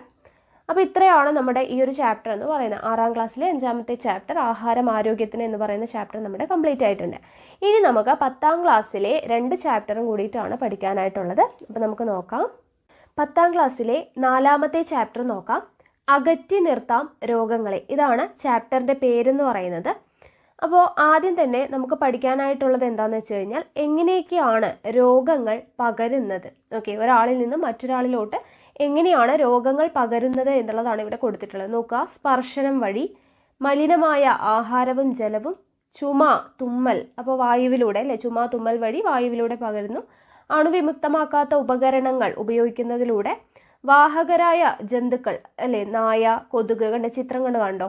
അപ്പോൾ വാഹകരായ ജന്തുക്കൾ വഴി വസ്ത്രങ്ങൾ അല്ലെ, രോഗിയായിട്ടുള്ള ആളുകൾ ഉപയോഗിച്ച വസ്ത്രങ്ങൾ മറ്റുള്ള ആൾ ഉപയോഗിക്കുന്നതിലൂടെ അങ്ങനെയെല്ലാമാണ് എന്ത് രോഗങ്ങൾ പകരുന്ന വിധമാണ് ഇവിടെ കൊടുത്തിട്ടുള്ളത്. അത് ജസ്റ്റ് ഒന്ന് നോക്കിയിരിക്കുക. ഇനി അടുത്തത് നമുക്ക് പഠിക്കാനുള്ളത് വിവിധ തരത്തിലുള്ള രോഗങ്ങളെക്കുറിച്ചാണ്. ആദ്യം തന്നെ നമ്മൾ പഠിക്കുന്നത് എലിപ്പനിയെക്കുറിച്ചാണ്. എലിപ്പനി എന്ന് പറയുന്നത് എന്താണ്? ഒരു ബാക്ടീരിയ രോഗമാണ്. ഒരു ബാക്ടീരിയ രോഗമാണ് എന്ത് എലിപ്പനി എന്ന് പറയുന്നത്. ബാക്ടീരിയ എന്ന് പറയുന്നത് എന്താണ്? ഒരു പ്രോകാരിയോട്ടാണ്. ഇവ ശരീരത്തിൽ പ്രവേശിച്ചു കഴിഞ്ഞാൽ ദ്വിവിഭജനത്തിലൂടെ പെരുകുന്നു. അപ്പോൾ ബാക്ടീരിയ എന്ന് പറയുന്നത് ഒരു പ്രോകാരിയോട്ടാണ്. ഇവ ശരീരത്തിൽ പ്രവേശിച്ചു കഴിഞ്ഞാൽ എങ്ങനെയാണ് പെരുകുന്നത്? ദ്വിവിഭജനത്തിലൂടെയാണ്. ബാക്ടീരിയ പെരുകുന്നത് ദ്വിവിഭജനത്തിലൂടെയാണ്. അവ ഉൽപ്പാദിപ്പിക്കുന്ന ടോക്സിനുകൾ, അതായത് വിഷവസ്തുക്കൾ, കോശങ്ങളെ നശിപ്പിക്കുകയും രോഗമുണ്ടാക്കുകയും ചെയ്യുന്നു. ഓക്കെ, അപ്പോൾ എലിപ്പനി എന്ന് പറയുമ്പോൾ ഒരു ബാക്ടീരിയ രോഗമാണ്. ബാക്ടീരിയ എന്ന് പറയുന്നത് ഒരു പ്രോകാരിയോട്ടാണ്. ഇവ ശരീരത്തിൽ പ്രവേശിച്ചു കഴിഞ്ഞാൽ പെരുകുന്നത് എങ്ങനെയാണ്? ദ്വിവിഭജനത്തിലൂടെയാണ്. അവ ഉൽപ്പാദിപ്പിക്കുന്ന ടോക്സിനുകൾ നശിപ്പിക്കുകയും കോശങ്ങളെ നശിപ്പിക്കുകയും രോഗമുണ്ടാക്കുകയും ചെയ്യുന്നു. ഇനി ഇവിടെ നോക്കുക, എലിപ്പനിക്ക് കാരണമായിട്ടുള്ള ബാക്ടീരിയ ആണ് ലെപ്റ്റോസ്പൈറ. ഓക്കെ, എലിപ്പനിക്ക് കാരണമായിട്ടുള്ള ബാക്ടീരിയ ഏതാണ്? ലെപ്റ്റോസ്പൈറ. എലികളുടെയും നായ്ക്കളുടെയും മറ്റു ചില മൃഗങ്ങളുടെയും മൂത്രത്തിലൂടെ പുറത്തെത്തുന്ന ബാക്ടീരിയ കെട്ടിക്കിടക്കുന്ന വെള്ളത്തിലും ഈർപ്പത്തിലും നിലനിൽക്കും. ബാക്ടീരിയ മുറിവിലൂടെ രക്തത്തിലെത്തിയാൽ ശരീരകലകളെ ബാധിക്കുകയും ചില ടോക്സിനുകൾ ഉൽപ്പാദിപ്പിക്കുകയും ചെയ്യും. ഇവ രക്തലോമികകളിൽ തകരാറുണ്ടാക്കുകയും ആന്തരിക രക്തസ്രാവത്തിന് കാരണമാവുകയും ചെയ്യുന്നു. അപ്പോൾ ഇതാണ് എലിപ്പനി എന്ന് പറയുന്നത്. ശക്തമായ പനി, തലവേദന, പേശീവേദന, കണ്ണിനുണ്ടാവുന്ന ചുവപ്പ് നിറം എന്നിവയാണ് എലിപ്പനിയുടെ മുഖ്യ ലക്ഷണങ്ങൾ എന്ന് പറയുന്നത്. തുടക്കത്തിലെ കണ്ടെത്തി ചികിത്സിച്ചാൽ പരിപൂർണമായും ഭേദമാക്കാവുന്ന ഒരു രോഗമാണ് എലിപ്പനി. ചികിത്സയേക്കാൾ നല്ലത് പ്രതിരോധമാണ് എന്ന തിരിച്ചറിവ് രോഗവ്യാപനം തടയുന്നതിന് അത്യാവശ്യമാണ്. അപ്പോൾ ഇത്രയും കാര്യങ്ങൾ എലിപ്പനിയുമായി ബന്ധപ്പെടുത്തിയിട്ട് പഠിച്ചിരിക്കുക. എന്തൊക്കെയാണ്? എലിപ്പനി എന്ന് പറയുന്നത് ഒരു ബാക്ടീരിയ രോഗമാണെന്നുള്ളത് പഠിച്ചു വെക്കുക. ബാക്ടീരിയ എന്ന് പറയുന്നത് ഒരു പ്രോകാരിയോട്ടാണ്. ശരീരത്തിൽ പ്രവേശിച്ചു കഴിഞ്ഞാൽ ബാക്ടീരിയ പെരുകുന്നത് എങ്ങനെയാണ്? ദ്വിവിഭജനത്തിലൂടെയാണ്. അതായത് അവ ഉൽപ്പാദിപ്പിക്കുന്ന ബാക്ടീരിയ ഉൽപ്പാദിപ്പിക്കുന്ന ടോക്സിനുകൾ കോശങ്ങളെ നശിപ്പിക്കുകയും രോഗമുണ്ടാക്കുകയുമാണ് ചെയ്യുന്നത്. എലിപ്പനിക്ക് കാരണമായിട്ടുള്ള ബാക്ടീരിയ ആണ് ലെപ്റ്റോസ്പൈറ എന്ന് പറയുന്നത്. ഓക്കെ, അപ്പോൾ ഇതെങ്ങനെയൊക്കെയാണ് രോഗം പകരുന്നത്? എലികളുടെയും നായ്ക്കളുടെയും മറ്റു ചില മൃഗങ്ങളുടെയും മൂത്രത്തിലൂടെ പുറത്തെത്തുന്ന ബാക്ടീരിയ കെട്ടിക്കിടക്കുന്ന വെള്ളത്തിലും ഈർപ്പത്തിലും നിലനിൽക്കുകയും ഇങ്ങനെ ബാക്ടീരിയ എന്ത് ചെയ്യും? മുറിവിലൂടെ നമ്മുടെ രക്തത്തിൽ എത്തിക്കഴിഞ്ഞാൽ ശരീരകലകളെ ബാധിക്കുകയും ടോക്സിനുകൾ ഉൽപ്പാദിപ്പിക്കുകയും ചെയ്യും. ഇവ രക്തലോമികകളിൽ തകരാറുണ്ടാക്കുകയും ആന്തരിക രക്തസ്രാവത്തിന് കാരണമാവുകയും ചെയ്യും. എലിപ്പനിയുടെ ലക്ഷണങ്ങൾ പനി, തലവേദന, പേശീവേദന, കണ്ണിനുണ്ടാവുന്ന ചുവപ്പ് നിറം എന്നിവയാണ്. ഓക്കെ, അപ്പോൾ ഇത്രയും കാര്യങ്ങളാണ് എലിപ്പനിയുമായി ബന്ധപ്പെടുത്തി പഠിക്കാനായിട്ടുള്ളത്. ഇനി ഇവിടെ നോക്കുക, എന്താണ് പ്രളയാന്തരമുള്ള മുൻകരുതലുകൾ എന്ന് പറഞ്ഞു കൊടുത്തിട്ടുണ്ട്. ആ കോളം നിങ്ങളൊന്ന് ജസ്റ്റ് വായിച്ചു നോക്കുക കേട്ടോ. ഓക്കെ, ഇനി അടുത്ത രോഗമാണ് മറ്റു ചില ബാക്ടീരിയ രോഗങ്ങൾ. ഇപ്പോൾ എലിപ്പനി നമ്മൾ പഠിച്ചു ബാക്ടീരിയ രോഗമാണ്. അടുത്ത ബാക്ടീരിയ രോഗമാണ് ഡിഫ്തീരിയ എന്ന് പറയുന്നത്. അപ്പോൾ ചുമ, തുമ്മൽ എന്നിവയിലൂടെയും രോഗബാധിതരിൽ നിന്ന് മറ്റൊരാളിലേക്ക് നേരിട്ടും പകരുന്ന രോഗമാണ് ഡിഫ്തീരിയ എന്ന് പറയുന്നത്, അല്ലെങ്കിൽ തൊണ്ടമുള്ള എന്ന് പറയും. തൊണ്ടമുള്ള അല്ലെങ്കിൽ ഡിഫ്തീരിയ എന്ന് പറയുന്നത് ചുമ, തുമ്മൽ എന്നിവയിലൂടെയും രോഗബാധിതരിൽ നിന്ന് മറ്റൊരാളിലോട്ട് നേരിട്ടും പകരുന്ന രോഗമാണ് എന്ത്? ഡിഫ്തീരിയ അല്ലെങ്കിൽ തൊണ്ടമുള്ള എന്ന് പറയുന്നത്. ഡിഫ്തീരിയയുമായി ബന്ധപ്പെട്ട വിവരണവും കാര്യങ്ങളൊക്കെയാണ് ഇവിടെ കൊടുത്തിട്ടുള്ളത്. അതായത് മൂക്ക്, തൊണ്ട എന്നിവിടങ്ങളിലെ ശ്ലേഷ്മ സ്തരത്തെ ബാധിക്കുന്ന രോഗമാണ് ഡിഫ്തീരിയ. മൂക്ക്, തൊണ്ട എന്നിവിടങ്ങളിലെ ശ്ലേഷ്മ സ്തരത്തെ ബാധിക്കുന്ന രോഗമാണ് ഡിഫ്തീരിയ. കൊറീനി ബാക്ടീരിയം ഡിഫ്തീരിയയാണ് രോഗകാരി. എലിപ്പനിയുടെ രോഗകാരി ലെപ്റ്റോസ്പൈറയാണെന്ന് പറഞ്ഞു. ഡിഫ്തീരിയയുടെ രോഗകാരി ആരാണ്? കൊറീനി ബാക്ടീരിയം ഡിഫ്തീരിയെ ആണ് രോഗകാരി. ഇവ ഉൽപ്പാദിപ്പിക്കുന്ന ടോക്സിനുകൾ പനി, തൊണ്ടവേദന, കഴുത്തിലെ ലിംഫ് ഗ്രന്ഥികളിൽ വീക്കം എന്നിവ ഉണ്ടാക്കുന്നു. ടോക്സിനുകളാൽ നശിപ്പിക്കപ്പെട്ട ശ്ലേഷ്മാവരണത്തിലെ കോശങ്ങൾ 2-3 ദിവസങ്ങൾക്കകം കട്ടിയുള്ള ചാരനിറത്തിലുള്ള ഒരു ആവരണം തൊണ്ടയിൽ ഉണ്ടാക്കുന്നു. ക്രമേണ മസ്തിഷ്കം, ഹൃദയം, വൃക്ക എന്നിവ തകരാറിലാകുന്നു. ടോക്സിനുകൾക്കെതിരെ പ്രയോഗിക്കുന്ന ആന്റി ടോക്സിനുകൾ രോഗബാധ ഏൽക്കാത്ത കോശങ്ങളെ സംരക്ഷിക്കാൻ ഉപയോഗിക്കുന്നു. എന്നാൽ രോഗം മൂർച്ഛിച്ച അവസ്ഥയിൽ മരുന്ന് ഉപയോഗിച്ച് രോഗിയെ രക്ഷിക്കാനാവില്ല. അതിനാൽ ഏറ്റവും ഉചിതമായ മാർഗം എന്ന് പറയുന്നത് എന്താണ്? പ്രതിരോധ മാർഗം വാക്സിൻ സ്വീകരിക്കുക എന്നുള്ളതാണ്. ഓക്കെ, അപ്പോൾ ഡിഫ്തീരിയ എന്താണെന്ന് മനസ്സിലായല്ലോ. അടുത്തത് ക്ഷയമാണ്. ക്ഷയം മുൻകാലങ്ങളിൽ വ്യാപകമായ ഭീതി പരത്തിയിരുന്ന രോഗമായിരുന്നു ക്ഷയം എന്ന് പറയുന്നത്. നൽകിയ വസ്തുതകൾ വിശകലനം ചെയ്ത് ക്ഷയരോഗത്തെക്കുറിച്ചുള്ള വിവരങ്ങൾ രേഖപ്പെടുത്തുക എന്ന് പറഞ്ഞു തന്നിട്ടുണ്ട്. ഇവിടെ നോക്കുക, ക്ഷയരോഗത്തിൻ്റെ രോഗകാരി ആരാണ്? മൈക്കോബാക്ടീരിയം ട്യൂബർകുലോസിസ് ആണ്. ഓക്കെ, രോഗകാരി, ക്ഷയരോഗത്തിൻ്റെ രോഗകാരി ആരാണ്? മൈക്കോബാക്ടീരിയം ട്യൂബർകുലോസിസ് ആണ്. മുഖ്യ ലക്ഷണങ്ങൾ എന്ന് പറയുന്നത് ശരീരത്തിന് ഭാരക്കുറവ് അനുഭവപ്പെടുക, ക്ഷീണം, സ്ഥിരമായ ചുമ. ശരീരത്തിന് ഭാരക്കുറവ് അനുഭവപ്പെടുക, ക്ഷീണം, സ്ഥിരമായ ചുമ, ഇതൊക്കെയാണ് ക്ഷയരോഗത്തിൻ്റെ മുഖ്യ ലക്ഷണങ്ങൾ. ഇനി രോഗപകർച്ച എങ്ങനെയാണ്? രോഗി ചുമയ്ക്കുമ്പോഴോ തുമ്മുമ്പോഴോ സംസാരിക്കുമ്പോഴോ രോഗാണുക്കൾ വായുവിലേക്കും മറ്റുള്ളവരിലേക്കും വ്യാപിക്കും. ഓക്കെ, ചുമയ്ക്കുമ്പോഴോ തുമ്മുമ്പോഴോ സംസാരിക്കുമ്പോഴോ ഒക്കെയാണ് പകരുന്നത്. രോഗം ബാധിക്കുന്ന ശരീരഭാഗങ്ങൾ, ക്ഷയരോഗം ബാധിക്കുന്നത് എവിടേക്കാണ്? ശ്വാസകോശത്തെയാണ് മുഖ്യമായും ക്ഷയരോഗം ബാധിക്കുക. എന്നാൽ വൃക്കകൾ, അസ്ഥികൾ, അസ്ഥിസന്ധികൾ, തലച്ചോറ് എന്നിവയെയും ഈ രോഗം ബാധിക്കാറുണ്ട്. മുഖ്യമായും ബാധിക്കുന്നത് ശ്വാസകോശത്തെയാണ്. കൂടാതെ വൃക്കകൾ, അസ്ഥികൾ, അസ്ഥിസന്ധികൾ, തലച്ചോറ് എന്നിവയും എന്ത് ബാധിക്കാറുണ്ട്? ക്ഷയരോഗം ബാധിക്കാറുണ്ട്. അടുത്തത് ചികിത്സ. ആൻറ്റിബയോട്ടിക്കുകൾ ഉപയോഗിച്ചുള്ള ചികിത്സയാണ് ക്ഷയരോഗത്തിന് ഉപയോഗിക്കുന്നത്. വാക്സിൻ എന്ന് പറയുന്നത് ക്ഷയരോഗബാധയെ തടയുന്നതിന് ഉപയോഗിക്കുന്ന പ്രതിരോധ കുത്തിവയ്പ്പാണ് എന്ത്? BCG എന്ന് പറയുന്നത്. ഓക്കെ, BCG എന്ന് പറയുന്ന വാക്സിനാണ് ക്ഷയരോഗബാധയെ തടയുന്നതിന് വേണ്ടിയിട്ട്. നമ്മൾ പ്രസവിച്ച ഉടനെ കുട്ടികൾക്കൊക്കെ എടുക്കും അല്ലേ, BCG. അപ്പോൾ അതാണ് ക്ഷയരോഗബാധയെ തടയുന്നതിന് വേണ്ടി ഉപയോഗിക്കുന്ന പ്രതിരോധ വാക്സിനാണ് BCG എന്ന് പറയുന്നത്. ഓക്കെ, അപ്പോൾ ഇതാണ് എന്ത്? ബാക്ടീരിയ രോഗങ്ങൾ. ഏതൊക്കെയാണ് നമ്മൾ പഠിച്ചത്? എലിപ്പനി പഠിച്ചു, ഡിഫ്തീരിയ പഠിച്ചു, ക്ഷയം പഠിച്ചു. ഇനി അടുത്തത് വൈറസ് രോഗങ്ങളെക്കുറിച്ചാണ്. അതിനു മുന്നേ നമുക്ക് വൈറസ് എന്താണെന്നുള്ളതൊന്ന് നോക്കാം അല്ലേ. അപ്പോൾ പ്രോട്ടീൻ ആവരണത്തിനുള്ളിൽ DNA അല്ലെങ്കിൽ RNA തന്മാത്രകളെ ഉൾക്കൊള്ളുന്ന ലഘുഘടനയാണ് വൈറസിനുള്ളത്. സാധാരണ ജീവകോശങ്ങളിലുള്ള കോശാംഗങ്ങൾ വൈറസുകളിലില്ല.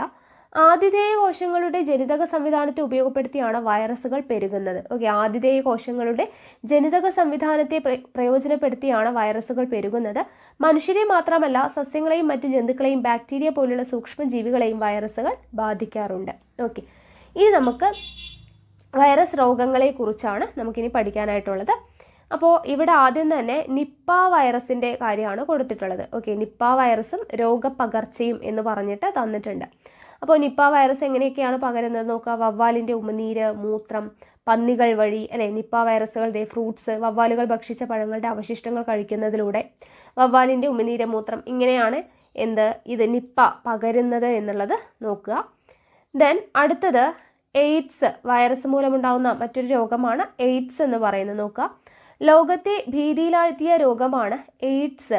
എയ്ഡ്സിൻ്റെ ഫുൾ ഫോം എന്താണ്? Acquired immunodeficiency syndrome ചോദിക്കാറുള്ളതാണ്.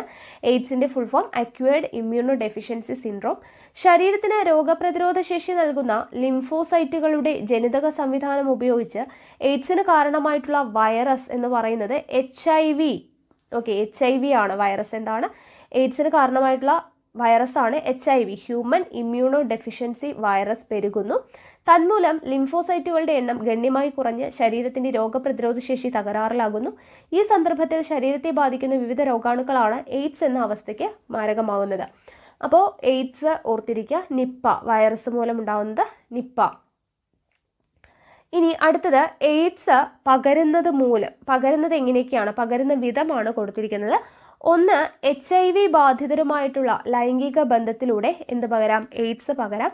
2, HIV ബാധിതയായ അമ്മയിൽ നിന്നും ഗർഭസ്ഥ ശിശുവിലോട്ട് പകരാം. ദെൻ HIV ഘടകങ്ങളുള്ള സൂചിയും സിറിഞ്ചും പങ്കുവയ്ക്കുന്നതിലൂടെ പകരാം.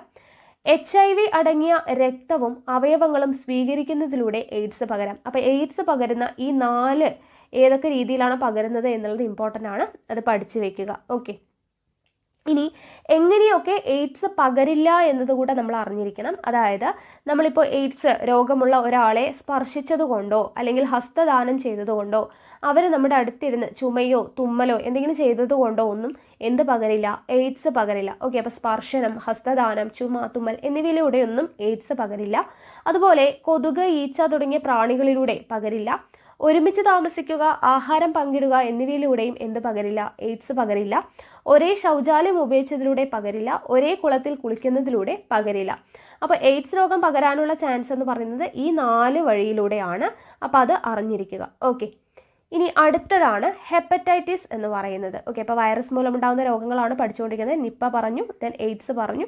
ഇനി ഹെപ്പറ്റൈറ്റിസ് ഒരു കരൾ രോഗമാണ്. എന്ത് ഹെപ്പറ്റൈറ്റിസ് എന്ന് പറയുന്നത്? ഹെപ്പറ്റൈറ്റിസ് ഒരു കരൾ രോഗമാണ്.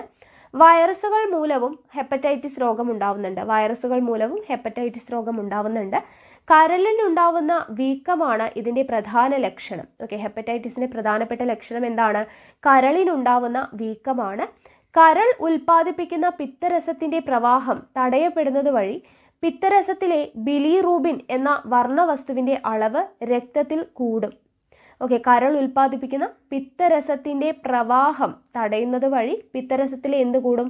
ബിലിറൂബിൻ എന്ന വർണ്ണവസ്തുവിൻ്റെ അളവ് രക്തത്തിൽ കൂടും. ഇത് ശ്ലേഷ്മസ്തരത്തിലും കണ്ണിൻ്റെ വെള്ളയിലും നഖത്തിലും നൽകുന്ന കടും മഞ്ഞ നിറമാണ് രോഗത്തിൻ്റെ ബാഹ്യലക്ഷണം. മലിനമായ ആഹാരം, ജലം, രോഗിയുടെ രക്തഘടകങ്ങൾ, വിസർജ്യ വസ്തുക്കൾ എന്നിവയിലൂടെ രോഗം വ്യാപിക്കുന്നു. HIV പകരുന്ന അതേ സാഹചര്യങ്ങളിലൂടെ ചിലയിനം ഹെപ്പറ്റൈറ്റിസ് രോഗങ്ങളും പകരും. ഈ രോഗത്തെ പ്രതിരോധിക്കാനുള്ള മാർഗങ്ങൾ ചർച്ച ചെയ്യുക എന്നൊക്കെ പറഞ്ഞു കൊടുത്തിട്ടുണ്ട്. നോക്കുക, വൈറസ് മൂലമല്ലാതെയും ഹെപ്പറ്റൈറ്റിസ് രോഗമുണ്ടാകാം. ഓക്കെ, വൈറസ് മൂലമല്ലാതെയും ഹെപ്പറ്റൈറ്റിസ് രോഗമുണ്ടാവാം. കേരളത്തിൽ വ്യാപകമായി ഡെങ്കിപ്പനി, ചിക്കുൻഗുനിയ എന്നിവയും വൈറസ് രോഗങ്ങളാണ്. അപ്പോൾ വൈറസ് രോഗങ്ങളിൽ വരുന്നതാണ് നിപ്പ, എയ്ഡ്സ്, ഹെപ്പറ്റൈറ്റിസ്. കൂടാതെ ഡെങ്കിപ്പനി, ചിക്കുൻഗുനിയ. കൊതുകുകൾ വഴിയാണ് ഈ രോഗങ്ങൾ പകരുന്നത്. ഇത്തരം രോഗങ്ങൾ പകരാതിരിക്കുന്നതിന് സ്വീകരിക്കുന്ന മുൻകരുതലുകൾ നമ്മൾ പറഞ്ഞു അല്ലേ? കൊതുക് ഇല്ലാതിരിക്കാൻ വേണ്ടിയിട്ട് എന്തൊക്കെ ചെയ്യാം എന്നുള്ളത് കഴിഞ്ഞ ചാപ്റ്ററിൽ പഠിച്ചു. ഇനി അടുത്തത് ഫംഗസ് രോഗങ്ങളാണ്. ബാക്ടീരിയ രോഗങ്ങൾ പഠിച്ചു, വൈറസ് രോഗങ്ങൾ പഠിച്ചു, ഫംഗസ് രോഗങ്ങളാണ് അടുത്ത് പറയുന്നത്. അപ്പോൾ പൂപ്പലുകൾ ഉൾപ്പെടുന്ന വിഭാഗമാണ് എന്ത്? ഫംഗസുകൾ. ഫംഗസുകൾ എന്ന് പറയുന്നത് പൂപ്പൽ ഉൾപ്പെടുന്ന വിഭാഗമാണ്. ചില ഫംഗസുകൾ രോഗകാരികളായിട്ട് പ്രവർത്തിക്കുന്നുണ്ട്. ഇവ ഉൽപ്പാദിപ്പിക്കുന്ന ടോക്സിനുകളാണ് എന്ത്? രോഗത്തിന് കാരണം. ഇവ ഉൽപ്പാദിപ്പിക്കുന്ന ടോക്സിനുകളാണ് രോഗത്തിന് കാരണം. മനുഷ്യനെ ബാധിക്കുന്ന ചില ഫംഗസുകളെ കുറിച്ചാണ് ഇനി പറയുന്നത്. അപ്പോൾ ഇവിടെ ഒരു കോളത്തിൽ കൊടുത്തിട്ടുണ്ട് താരൻ അല്ലെങ്കിൽ ഡാൻഡ്രഫ് എന്ന് പറയുന്നത് എന്താണ്? മൃതകോശങ്ങൾ പൊഴിയുന്നതിനനുസരിച്ച് ത്വക്കിലെ കോശങ്ങൾ തുടർച്ചയായി പതുക്കെ പുതുക്കപ്പെട്ടുകൊണ്ടിരിക്കുന്നു. പൊഴിയുന്നതിനേക്കാൾ വേഗത്തിൽ കോശങ്ങൾ വിഭജിച്ചാൽ അവ ശൽക്കങ്ങളായി മാറും. ഈ അവസ്ഥയാണ് താരൻ എന്ന് പറയുന്നത്. ഈ സന്ദർഭത്തിൽ ത്വക്കിനെ ബാധിക്കുന്ന ചിലയിനം ഫംഗസുകൾ അസഹ്യമായ ചൊറിച്ചിലും അണുബാധയും ഉണ്ടാക്കാം. ശൽക്കങ്ങൾ വെളുത്ത പൊടികളായി ഇളകി വീഴാനും മുടി കൊഴിച്ചിലിനും കാരണമായേക്കാം. അപ്പോൾ ഫംഗസ് രോഗത്തിൽ വരുന്നതാണ് ഈ താരൻ എന്ന് പറയുന്നത്. ഇനി ചിലയിനം ഫംഗസുകൾ ത്വക്കിൽ ഉണ്ടാക്കുന്ന രോഗമാണ് വട്ടച്ചൊറി അല്ലെങ്കിൽ റിംഗ്വേം എന്ന് പറയുന്നത്. വട്ടത്തിലുള്ള ചുവന്ന തിണർപ്പുകളായാണ് രോഗം പ്രത്യക്ഷമാകുന്നത്.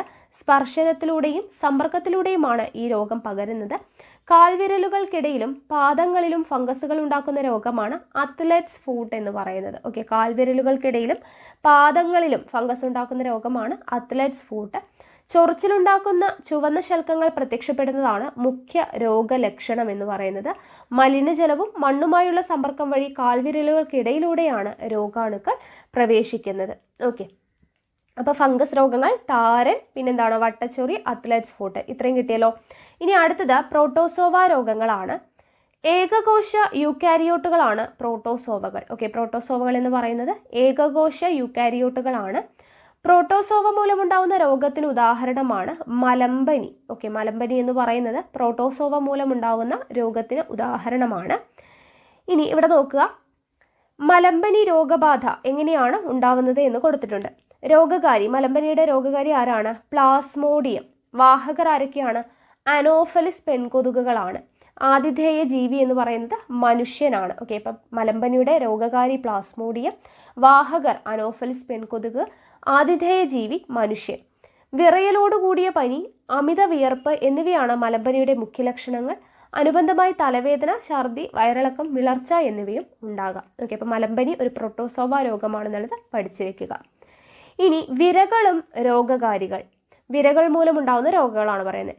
ഫൈലേറിയൽ വിരകൾ ഉണ്ടാക്കുന്ന മന്ത് രോഗം ക്യൂലെക്സ് കൊതുകുകളിലൂടെയാണ് പകരുന്നത്. ഓക്കെ, അപ്പോൾ ഫൈലേറിയൽ വിര ഉണ്ടാക്കുന്ന രോഗമാണ് എന്ത്?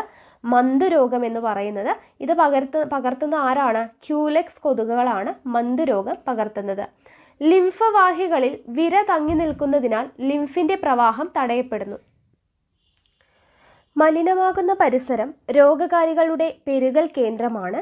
കൊതുക്, ഈച്ച പോലുള്ള വാഹകരും പെരുകുന്നതോടെ സാംക്രമിക രോഗങ്ങൾ നിയന്ത്രണാതീതമാകുന്ന അവസ്ഥയുണ്ടാകുന്നു. സാംക്രമിക രോഗങ്ങൾ തടയണമെങ്കിൽ രോഗകാരികളും വാഹകരും പെരുകുന്ന സാഹചര്യങ്ങൾ ഒഴിവാക്കിയേ തീരൂ. പരിസരം മലിനമാകാതെ സൂക്ഷിക്കേണ്ടത് നാം ഓരോരുത്തരുടെയും കടമയാണ്. ദെൻ ഇവിടെ പറയുന്നത് ഡ്രൈ ഡേയെ കുറിച്ചാണ്. അപ്പോൾ നമ്മൾ കഴിഞ്ഞ ചാപ്റ്ററിൽ ഡ്രൈ ഡേ എന്താണെന്നുള്ളത് കാര്യങ്ങളൊക്കെ പറഞ്ഞു അല്ലേ? അപ്പോൾ അതിനി വീണ്ടും പറയുന്നില്ല. ഇനി രോഗാണുക്കൾ ഇല്ലാതെയും രോഗങ്ങൾ. ഇപ്പോൾ നമ്മൾ പറഞ്ഞു ബാക്ടീരിയ മൂലം, വൈറസ് മൂലം, ഫംഗസ് മൂലം, വിരകൾ മൂലമൊക്കെ രോഗങ്ങൾ ഉണ്ടാവുന്നെന്ന് പറഞ്ഞു. ഇനി രോഗാണുക്കൾ ഇല്ലാതെയും രോഗങ്ങൾ ഉണ്ടാവുന്നുണ്ട്. അപ്പോൾ അത് ഏതൊക്കെയാണെന്നാണ് നോക്കുന്നത്. ഓക്കെ, അപ്പോൾ രോഗാണുബാധ മാത്രമാണോ എല്ലാ രോഗങ്ങൾക്കും കാരണം? മറ്റ് കാരണങ്ങൾ കൊണ്ടും എന്തുണ്ടാവുന്നുണ്ട്? രോഗങ്ങൾ ഉണ്ടാവുന്നുണ്ട്. അപ്പോൾ അങ്ങനെയുള്ള രോഗങ്ങളാണ്: ഒന്ന്, ജീവിതശൈലി രോഗങ്ങൾ, ജനിതകപരമായിട്ട് കിട്ടുന്ന രോഗങ്ങൾ, തൊഴിൽജന്യ രോഗങ്ങൾ, പോഷക ഘടകങ്ങളുടെ അപര്യാപ്തത കൊണ്ടുണ്ടാവുന്ന രോഗങ്ങൾ. ഇതെല്ലാമാണ് പകരാത്ത രോഗങ്ങൾ. ഓക്കെ, അപ്പോൾ രോഗകാരികളെ കൊണ്ട് പകരാത്ത രോഗങ്ങളാണ്. എന്തൊക്കെയാണ്? ജീവിതശൈലി രോഗങ്ങൾ, ജനിതകപരമായിട്ടുള്ള രോഗങ്ങൾ, തൊഴിൽജന്യ രോഗങ്ങൾ, പോഷക ഘടകങ്ങളുടെ അപര്യാപ്തത കൊണ്ടുണ്ടാവുന്ന രോഗങ്ങൾ. അപ്പോൾ പോഷകഘടകങ്ങളുടെ അപര്യാപ്തത മൂലം ഉണ്ടാകുന്ന രോഗങ്ങൾ നമ്മൾ പഠിച്ചു അല്ലേ? വൈറ്റമിൻസും ധാതുലവണങ്ങളൊക്കെ കുറയുന്നത് കൊണ്ടുള്ള രോഗങ്ങൾ എന്തൊക്കെയാണെന്നുള്ളത് നമ്മൾ പഠിച്ചതാണ്. ഇനി അടുത്തത് ജനിതക രോഗങ്ങൾ. എന്താണ് ജനിതക രോഗങ്ങൾ? കോശപ്രവർത്തനങ്ങളെ നിയന്ത്രിക്കുന്ന ജീനുകൾക്കുണ്ടാവുന്ന തകരാറുകളാണ് ജനിതക രോഗങ്ങൾക്ക് കാരണം. ഓക്കെ, കോശപ്രവർത്തനങ്ങളെ നിയന്ത്രിക്കുന്ന ജീനുകൾക്കുണ്ടാവുന്ന തകരാറുകളാണ് ജനിതക രോഗങ്ങൾക്ക് കാരണം. ഹീമോഫീലിയ, സിക്കിൾ സെൽ അനീമിയ തുടങ്ങിയവ ജനിതക രോഗങ്ങൾക്ക് ഉദാഹരണമാണ്. അപ്പോൾ ഹീമോഫീലിയ, സിക്കിൾ സെൽ അനീമിയ ഇവ എന്ത് രോഗങ്ങളാണ്? ജനിതക രോഗങ്ങളാണ്. അപ്പോൾ ഈ ജനിതക രോഗങ്ങളായിട്ടുള്ള ഹീമോഫീലിയയെക്കുറിച്ചും സിക്കിൾ സെൽ അനീമിയയെക്കുറിച്ചുമാണ് നമ്മൾ പഠിക്കുന്നത്. ഹീമോഫീലിയ എന്ന് വെച്ചാൽ എന്താണ്? രക്തം കട്ടപിടിക്കുന്നത് പ്ലാസ്മയിലെ ചില പ്രോട്ടീനുകളുടെ സഹായത്താലാണ്. ഇത്തരം പ്രോട്ടീനുകളുടെ ഉൽപ്പാദനത്തെ നിയന്ത്രിക്കുന്ന ജീനുകൾ തകരാറിലായാൽ എന്ത് സംഭവിക്കും? അപ്പോൾ അവിടെ നോക്കുക, ചെറിയ മുറിവിൽ നിന്ന് പോലും അമിതമായി രക്തനഷ്ടമുണ്ടാകുന്ന രോഗാവസ്ഥയാണ് ഹീമോഫീലിയ എന്ന് പറയുന്നത്. ചെറിയ മുറിവിൽ നിന്ന് പോലും അമിതമായിട്ട് രക്തനഷ്ടം ഉണ്ടാകുന്നു. അപ്പോൾ രക്തം കട്ടപിടിക്കുന്നത് പ്ലാസ്മയിലെ ചില പ്രോട്ടീനുകളുടെ സഹായത്താലാണെന്ന് പറഞ്ഞു. അപ്പോൾ ഈ പ്രോട്ടീനുകളുടെ ഉൽപ്പാദനം അതിനെ നിയന്ത്രിക്കുന്ന ജീനുകൾ തകരാറിലായി കഴിഞ്ഞാൽ എന്ത് സംഭവിക്കും? രക്തം കട്ടപിടിക്കാതെ ആവും അല്ലേ? അപ്പോൾ ചെറിയ മുറിവിൽ നിന്ന് പോലും അമിതമായി രക്തനഷ്ടം ഉണ്ടാകുന്ന രോഗാവസ്ഥയാണ് ഹീമോഫീലിയ. ഇതൊരു ജനിതക രോഗമായതിനാൽ പരിപൂർണ ചികിത്സ നിലവിലില്ല. ഉൽപാദനം തകരാറിലായ പ്രോട്ടീൻ ഏതെന്ന് കണ്ടെത്തി അത് കുത്തിവെച്ചാണ് രോഗത്തിന് താൽക്കാലിക ശമനം ഉണ്ടാക്കുന്നത്. പ്രത്യേക ശ്രദ്ധയും പരിചരണവും ആവശ്യമായ ഇത്തരം രോഗികൾക്കായി ചില സാമൂഹിക സംഘങ്ങൾ പ്രവർത്തിക്കുന്നുണ്ട്. ഹീമോഫീലിയ രോഗികളെ കണ്ടെത്തി പരിചരിക്കാനും ബന്ധുക്കളെയും പൊതുജനങ്ങളെയും ബോധവൽക്കരിക്കാനും ഇത്തരം സന്നദ്ധ സംഘങ്ങൾ മുൻകൈയെടുത്തു. ഓക്കെ, അപ്പോൾ ജനിതക രോഗമാണ് ഹീമോഫീലിയ എന്നുള്ളത് ഓർത്തിരിക്കുക. ഇനി അടുത്തത് സിക്കിൾ സെൽ അനീമിയ അല്ലെങ്കിൽ അരിവാൾ രോഗം എന്നും അറിയപ്പെടുന്നുണ്ട്. സിക്കിൾ സെൽ അനീമിയ അല്ലെങ്കിൽ അരിവാൾ രോഗം. ജീനുകളിലെ വൈകല്യം രക്തത്തിലെ ഹീമോഗ്ലോബിൻ്റെ നിർമ്മാണ ഘടകങ്ങളായിട്ടുള്ള അമിനോ ആസിഡുകളുടെ ക്രമീകരണത്തിലും വൈകല്യം വരുത്താം. തൽഫലമായി ഹീമോഗ്ലോബിൻ്റെ ഘടനയിൽ മാറ്റമുണ്ടാവുകയും ഓക്സിജൻ സംവഹനശേഷി കുറയുകയും ചെയ്യുന്നു. സിക്കിൾ സെൽ അനീമിയ രോഗികളിലെ അരുണ രക്താണുക്കൾക്ക് സംഭവിക്കുന്ന മാറ്റം എന്താണ് എന്നുള്ളതാണ് ഇവിടെ കൊടുത്തിട്ടുള്ളത്. എന്താണ്? ഇവിടെ കാണുന്നു, അരുണ രക്താണുക്കളിലെ ഹീമോഗ്ലോബിൻ്റെ ഘടനയിൽ വ്യത്യാസം വരുന്നു. വ്യത്യാസം വന്നത് എന്താവുന്നു? അരുണ രക്താണുക്കൾ അരിവാൾ പോലെ വളയുന്നു അല്ലേ? അപ്പം ഇങ്ങനെ അരിവാൾ പോലെ വളയുന്നത് കൊണ്ടാണ് അതിനെ സിക്കിൾ സെൽ അനീമിയ അല്ലെങ്കിൽ അരിവാൾ രോഗം എന്ന പേര് വരാനായിട്ട് കാരണം. അപ്പോൾ അരുണ രക്താണുക്കളുടെ ഓക്സിജൻ വാഹകശേഷി കുറയുന്നു. അരിവാൾ രൂപത്തിലായ രക്തകോശങ്ങൾ രക്തക്കുഴലുകളിൽ തങ്ങി നിന്ന് രക്തപ്രവാഹം തടസ്സപ്പെടുത്തുന്നു. അപ്പോൾ ഇത് രണ്ടുമാണ് ജനിതക രോഗങ്ങൾ, സിക്കിൾ സെൽ അനീമിയ, ഹീമോഫീലിയ. ഇനി അടുത്തത് ഇവിടെ ഒരു കോളത്തിൽ തൊഴിൽ ജന്യ രോഗങ്ങൾ കൊടുത്തിട്ടുണ്ട്. തൊഴിലിടങ്ങളിലെ സാഹചര്യവുമായി ബന്ധപ്പെട്ടുണ്ടാവുന്ന രോഗങ്ങളാണ് തൊഴിൽ ജന്യ രോഗങ്ങൾ. കൽക്കരി ഖനികളിലെ തൊഴിലാളികൾക്കുണ്ടാവുന്ന ന്യൂമോകോണിയോസിസ്. Okay, pneumoconiosis. സ്വർണം, ടിൻ, മെക്ക ഖനികളിലെ തൊഴിലാളികൾക്കും ക്വാറി, മൺപാത്ര നിർമ്മാണം, സിറാമിക്സ് എന്നിവയുമായി ബന്ധപ്പെട്ട ജോലികൾ ചെയ്യുന്നവർക്കും ഉണ്ടാകുന്ന സിലിക്കോസിസ്. ആസ്ബറ്റോസ് ഫാക്ടറികൾ തൊഴിലാളികൾക്കുണ്ടാവുന്ന ആസ്ബറ്റോസിസ് തുടങ്ങിയവ തൊഴിൽജന്യ രോഗങ്ങൾക്ക് ഉദാഹരണമാണ്. അപ്പോൾ തൊഴിൽജന്യ രോഗങ്ങൾക്ക് ഉദാഹരണം എന്തൊക്കെയാണ്? ന്യൂമോകോണിയോസിസ് ആർക്കാണ് ഉണ്ടാവുന്നത്? കൽക്കരി ഖനികളിലെ തൊഴിലാളികൾക്ക് ഉണ്ടാവുന്ന രോഗമാണ് ന്യൂമോകോണിയാസിസ് എന്ന് പറയുന്നത്. അതുപോലെ സ്വർണം, ടിന്ന്, മൈക്ക ഖനികളിലെ തൊഴിലാളികൾക്കും ക്വാറി, മൺപാത്ര നിർമ്മാണം, സിറാമിക്സ് എന്നിവയുമായി ബന്ധപ്പെട്ട ജോലികൾ ചെയ്യുന്നവർക്കുണ്ടാവുന്ന രോഗമാണ് സിലിക്കോസിസ് എന്ന് പറയുന്നത്. അടുത്ത രോഗമാണ് ആസ്ബറ്റോസിസ്. ആസ്ബറ്റോസിസ് എന്ന് പറയുന്നത് ആസ്ബസ്റ്റോസ് ഫാക്ടറികളിലെ തൊഴിലാളികൾക്കുണ്ടാവുന്ന രോഗമാണ്. ഓക്കെ, അപ്പോൾ അത് തൊഴിൽജന്യ രോഗങ്ങൾ ഏതൊക്കെയാണെന്നുള്ളത് ഓർത്തിരിക്കുക. ഇനി അടുത്തത് ക്യാൻസർ. അനിയന്ത്രിതമായ കോശവിഭജനം വഴി കോശങ്ങൾ പെരുകി ഇതര കലകളിലേക്ക് വ്യാപിക്കുന്ന രോഗാവസ്ഥയാണ് ക്യാൻസർ. ഓക്കെ, അനിയന്ത്രിതമായിട്ടുള്ള കോശവിഭജനം വഴി എന്ത് ചെയ്യുന്നു? കോശങ്ങൾ പെരുകുന്നു, അത് ഇതര കലകളിലേക്ക് വ്യാപിക്കുന്നു. ഈ രോഗാവസ്ഥയാണ് ക്യാൻസർ എന്ന് പറയുന്നത്. കോശവിഭജന പ്രക്രിയയിലെ നിയന്ത്രണ സംവിധാനങ്ങൾ തകരാറിലാകുന്നതോടെയാണ് സാധാരണ കോശങ്ങൾ ക്യാൻസർ കോശങ്ങളായിട്ട് മാറുന്നത്. പരിസ്ഥിതി ഘടകങ്ങൾ, പുകവലി, വികിരണം, വൈറസ്, പാരമ്പര്യ ഘടകങ്ങൾ തുടങ്ങിയവ ഇതിന് കാരണമാകാം. രക്തം, ലിംഫ് എന്നീ ശരീരദ്രവങ്ങളിലൂടെ ക്യാൻസർ കോശങ്ങൾ മറ്റു ഭാഗങ്ങളിലേക്ക് വ്യാപിച്ച് രോഗാവസ്ഥ സങ്കീർണമാകാം. ഇനി ശസ്ത്രക്രിയ, രാസചികിത്സ, വികിരണ ചികിത്സ എന്നിവയെല്ലാം ഇന്ന് ക്യാൻസർ ചികിത്സയ്ക്ക് പ്രയോജനപ്പെടുത്താറുണ്ട്. ശസ്ത്രക്രിയ, രാസചികിത്സ, വികിരണ ചികിത്സ. രോഗം മൂർച്ഛിച്ച അവസ്ഥയിൽ രോഗമുക്തി പ്രയാസകരമായതിനാൽ ഏറ്റവും നേരത്തെ രോഗബാധ തിരിച്ചറിയുക എന്നത് ക്യാൻസർ ചികിത്സയിൽ നിർണായകമാണ്. അധിക വിവരശേഖരണം നടത്തിയും ക്യാൻസർ വിദഗ്ധരുമായി ചർച്ച ചെയ്തും, അപ്പോൾ അത് നമുക്ക് എന്താണ് ആ രോഗത്തെക്കുറിച്ച് കൂടുതൽ അറിയാനാണ് പറയുന്നത്. ഇനി ഇവിടെ ക്യാൻസറും കേരളവും എന്ന് പറഞ്ഞു കൊടുത്തിട്ടുണ്ട്. നോക്കുക, 50,000-ൽ പരം പുതിയ ക്യാൻസർ രോഗികൾ പ്രതിവർഷം കേരളത്തിലുണ്ടാവുന്നു എന്നും 20% ക്യാൻസറുകൾ ചില ആഹാര ഘടകങ്ങൾ മൂലമാണെന്നും തിരുവനന്തപുരം റീജിയണൽ ക്യാൻസർ സെന്ററിലെ പഠനങ്ങൾ തെളിയിക്കുന്നു. പുരുഷന്മാരിൽ 50% ക്യാൻസറുകളും വായ, തൊണ്ട, ശ്വാസകോശങ്ങൾ എന്നിവയുമായി ബന്ധപ്പെട്ടിരിക്കുന്നു. പുകവലിയും മദ്യപാനവുമാണ് ഇതിന് പ്രധാന കാരണങ്ങളായിട്ട് കണ്ടെത്തിയിട്ടുള്ളത്.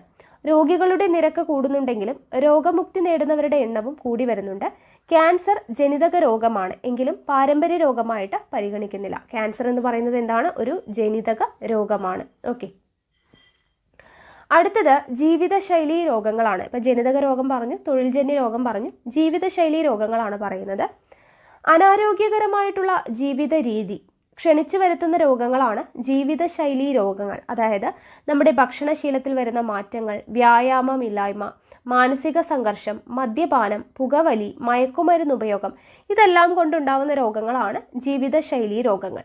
അപ്പോൾ ഇവിടെ ജീവിതശൈലി രോഗങ്ങൾ ഏതൊക്കെയാണ്, അതിന് കാരണം എന്താണ് എന്നുള്ളത് കൊടുത്തിട്ടുണ്ട്. അതൊന്ന് നോക്കുക കേട്ടോ, ഇമ്പോർട്ടൻ്റ് ആണ് ഈ ഒരു കോളം. ഇതിൽ നിന്ന് ക്വസ്റ്റ്യൻസ് വരാറുണ്ട്. ആദ്യത്തെ ജീവിതശൈലി രോഗമാണ് പ്രമേഹം. പ്രമേഹത്തിന് കാരണം എന്താണ്? ഇൻസുലിൻ്റെ കുറവോ പ്രവർത്തന വൈകല്യമോ ആണ്. ഇൻസുലിൻ്റെ കുറവോ പ്രവർത്തന വൈകല്യമോ കൊണ്ടുണ്ടാവുന്ന ജീവിതശൈലി രോഗമാണ് പ്രമേഹം. അടുത്തത് ഫാറ്റി ലിവർ. ഫാറ്റി ലിവർ കരളിൽ കൊഴുപ്പ് അടിഞ്ഞുകൂടുവാൻ ഇടയാകുന്നതാണ് ഫാറ്റി ലിവറിന് കാരണം. കരളിൽ കൊഴുപ്പ് അടിഞ്ഞുകൂടുവാൻ ഇടയാകുന്നത്. അടുത്തത് പക്ഷാഘാതം. പക്ഷാഘാതം എന്ന് പറയുമ്പോൾ മസ്തിഷ്കത്തിലെ രക്തക്കുഴലുകൾ പൊട്ടുന്നത്, രക്തപ്രവാഹം തടസ്സപ്പെടുന്നത്. മസ്തിഷ്കത്തിലെ രക്തക്കുഴലുകൾ പൊട്ടുന്നതും രക്തപ്രവാഹം തടസ്സപ്പെടുന്നതുമാണ് പക്ഷാഘാതത്തിന് കാരണം. ദെൻ അമിത രക്തസമ്മർദ്ദം. അടുത്ത ജീവിതശൈലി രോഗമാണ് അമിത രക്തസമ്മർദ്ദം. കൊഴുപ്പടിഞ്ഞ് രക്തധമനികളുടെ വ്യാസം കുറയുന്നതാണ് അമിത രക്തസമ്മർദ്ദത്തിന് കാരണം. കൊഴുപ്പടിഞ്ഞ് രക്തധമനികളുടെ വ്യാസം കുറയുന്നത്. അടുത്തത് ഹൃദയാഘാതം. ഹൃദയത്തിലേക്ക് രക്തം എത്തിക്കുന്ന കൊറോണറി ധമനികളിൽ കൊഴുപ്പടിഞ്ഞ് രക്തപ്രവാഹം തടസ്സപ്പെടുന്നതാണ് ഹൃദയാഘാതത്തിന് കാരണം. ഹൃദയത്തിലേക്ക് രക്തം എത്തിക്കുന്ന കൊറോണറി ധമനികളിൽ കൊഴുപ്പടിഞ്ഞ് എന്ത് ചെയ്യുന്നു? രക്തപ്രവാഹം തടസ്സപ്പെടുന്നു. അപ്പോൾ ഈ ജീവിതശൈലി രോഗങ്ങൾ ഇമ്പോർട്ടൻ്റ് ആണ്, ഇതൊന്ന് പഠിച്ചു വെച്ചേക്കാം. അടുത്തത് പുകവലി മൂലമുണ്ടാവുന്ന ചില ആരോഗ്യ പ്രശ്നങ്ങളാണ് ഇവിടെ കൊടുത്തിട്ടുള്ളത്. അപ്പോൾ ഇവിടെ പുകവലിയും ദൂഷ്യഫലങ്ങളും. ഒന്നാമത്തേത് പക്ഷാഘാതം. ഓക്കെ, പക്ഷാഘാതം, നിക്കോട്ടിനോട് വിധേയത്വം, ഇത് രണ്ടും ബാധിക്കുന്നത് തലച്ചോറിനെയാണ്. ചിത്രം കൊടുത്തിരിക്കുന്നത് കണ്ടോ. അടുത്തത് ശ്വാസകോശ ക്യാൻസർ, ബ്രോങ്കൈറ്റിസ്, എംഫീസീമ, ഇത് മൂന്നും ബാധിക്കുന്നത് ശ്വാസകോശത്തെയാണ്. ശ്വാസകോശ ക്യാൻസർ, ബ്രോങ്കൈറ്റിസ്, എംഫീസീമ. അടുത്തത് ഉയർന്ന രക്തസമ്മർദ്ദം, ധമനികളുടെ ഇലാസ്തികത നഷ്ടപ്പെടൽ, പ്രവർത്തനക്ഷമത കുറയൽ, ഇത് മൂന്നും ബാധിക്കുന്നത് ഹൃദയത്തെയാണ്. അപ്പോൾ പക്ഷാഘാതം, നിക്കോട്ടിനോട് വിധേയത്വം, തലച്ചോറിനെ ബാധിക്കുന്ന, പുകവലി മൂലമുണ്ടാവുന്ന തലച്ചോറിനെ ബാധിക്കുന്ന രോഗങ്ങളാണ് പക്ഷാഘാതവും നിക്കോട്ടിനോട് വിധേയത്വവും. അതുപോലെ പുകവലി മൂലമുണ്ടാവുന്ന ശ്വാസകോശ സംബന്ധമായിട്ടുള്ള രോഗങ്ങൾ ഏതൊക്കെയാണ്? ശ്വാസകോശ ക്യാൻസർ, ബ്രോങ്കൈറ്റിസ്, എംഫിസീമ. പുകവലി മൂലം ഹാർട്ടിനെ ബാധിക്കുന്ന ഏതൊക്കെയാണ്? ഉയർന്ന രക്തസമ്മർദ്ദം, ധമനികളുടെ ഇലാസ്തികത നഷ്ടപ്പെടൽ, പ്രവർത്തനക്ഷമത കുറയൽ. ഇതും ഇമ്പോർട്ടൻ്റ് ആണ്. അടുത്തത് ജന്തുരോഗങ്ങളാണ്. മനുഷ്യർക്ക് മാത്രമല്ല ജന്തുക്കൾക്കും പലതരം രോഗങ്ങൾ ഉണ്ടാവും അല്ലേ? അപ്പോൾ നോക്കുക, ജന്തുക്കൾക്കുണ്ടാവുന്ന രോഗങ്ങളാണ്, ജന്തുരോഗങ്ങളാണ് ആന്ത്രാക്സ്, അകിട് വീക്കം. രോഗകാരി ആരാണ്? ബാക്ടീരിയ. ബാക്ടീരിയ മൂലമുണ്ടാവുന്ന ജന്തുക്കൾക്കുണ്ടാവുന്ന രോഗമാണ് ആന്ത്രാക്സും അകിട് വീക്കവും. ദെൻ വൈറസ് മൂലമുണ്ടാവുന്ന രോഗമാണ് കുളമ്പ് രോഗം. കുളമ്പ് രോഗം ഉണ്ടാവുന്നത് വൈറസ് മൂലമാണ്. അടുത്തത് സസ്യരോഗങ്ങളാണ് പറയുന്നത്. സസ്യരോഗങ്ങൾ ബാക്ടീരിയ മൂലമുണ്ടാവുന്ന സസ്യരോഗം എന്താണ്? നെൽച്ചെടിയിലെ ബ്ലൈറ്റ് രോഗം, വഴുതനയിലെ വാട്ടരോഗം. ഇത് രണ്ടും ബാക്ടീരിയ മൂലമുണ്ടാവുന്ന സസ്യങ്ങൾക്കുണ്ടാവുന്ന രോഗങ്ങളാണ്. അടുത്തത് വൈറസ് മൂലമുണ്ടാവുന്ന സസ്യരോഗങ്ങൾ ഏതൊക്കെയാണ്? പയർ, മരച്ചീനി എന്നിവയിലെ മൊസൈക്ക് രോഗം, വാഴയിലെ കുറുനാമ്പു രോഗം. ഇത് രണ്ടും വൈറസ് മൂലമുണ്ടാവുന്ന സസ്യരോഗങ്ങളാണ്. ദെൻ ഫംഗസ് മൂലമുണ്ടാവുന്ന രോഗങ്ങളാണ് കുരുമുളകിൻ്റെ ദ്രുതവാട്ടം, തെങ്ങിൻ്റെ കൂമ്പുചീയൽ. കുരുമുളകിൻ്റെ ദ്രുതവാട്ടം, തെങ്ങിൻ്റെ കൂമ്പുചീയൽ. ഓക്കെ, അപ്പോൾ ഇത്രയുമാണ് സസ്യരോഗങ്ങൾ. അപ്പോൾ ഇതോട് കൂടിയിട്ട് നമ്മുടെ ഈ ഒരു ചാപ്റ്റർ കഴിഞ്ഞിട്ടുണ്ട്. ഓക്കെ, 10ാം ക്ലാസ്സിലെ 4ാമത്തെ ചാപ്റ്റർ ആയിട്ടുള്ള അകറ്റി നിർത്താം രോഗങ്ങളെ എന്ന് പറയുന്ന ചാപ്റ്റർ കഴിഞ്ഞു. ഇനി ഒരേ ഒരു ചാപ്റ്ററും കൂടിയാണ് നമുക്ക് ഈ ജീവകങ്ങളും അപര്യാപ്തത രോഗങ്ങളും അതുപോലെ രോഗങ്ങളും രോഗകാരികളും എന്ന് പറയുന്ന ഈ ഒരു സെക്ഷനിൽ പഠിക്കാനായിട്ടുള്ളത്. അത് 10ാം ക്ലാസ്സിലെ തന്നെ 5ാമത്തെ ചാപ്റ്ററാണ്. 5ാമത്തെ ചാപ്റ്റർ ആയിട്ടുള്ള പ്രതിരോധത്തിൻ്റെ കാവലാളുകൾ എന്ന് പറയുന്ന ചാപ്റ്ററാണ്. നമുക്കൊന്ന് നോക്കാം. ഇതാണ് 5ാമത്തെ ചാപ്റ്റർ, പ്രതിരോധത്തിൻ്റെ കാവലാളുകൾ എന്നുള്ളതാണ് ചാപ്റ്ററിൻ്റെ പേര്. അപ്പോൾ ആദ്യം തന്നെ നമുക്ക് പഠിക്കാനുള്ളത് എന്താണ് പ്രതിരോധ ശേഷി എന്ന് പറയുന്നത്. ബോഡി ഡിഫൻസ് അല്ലെങ്കിൽ പ്രതിരോധ ശേഷി എന്ന് പറയുന്നത് എന്താണ്?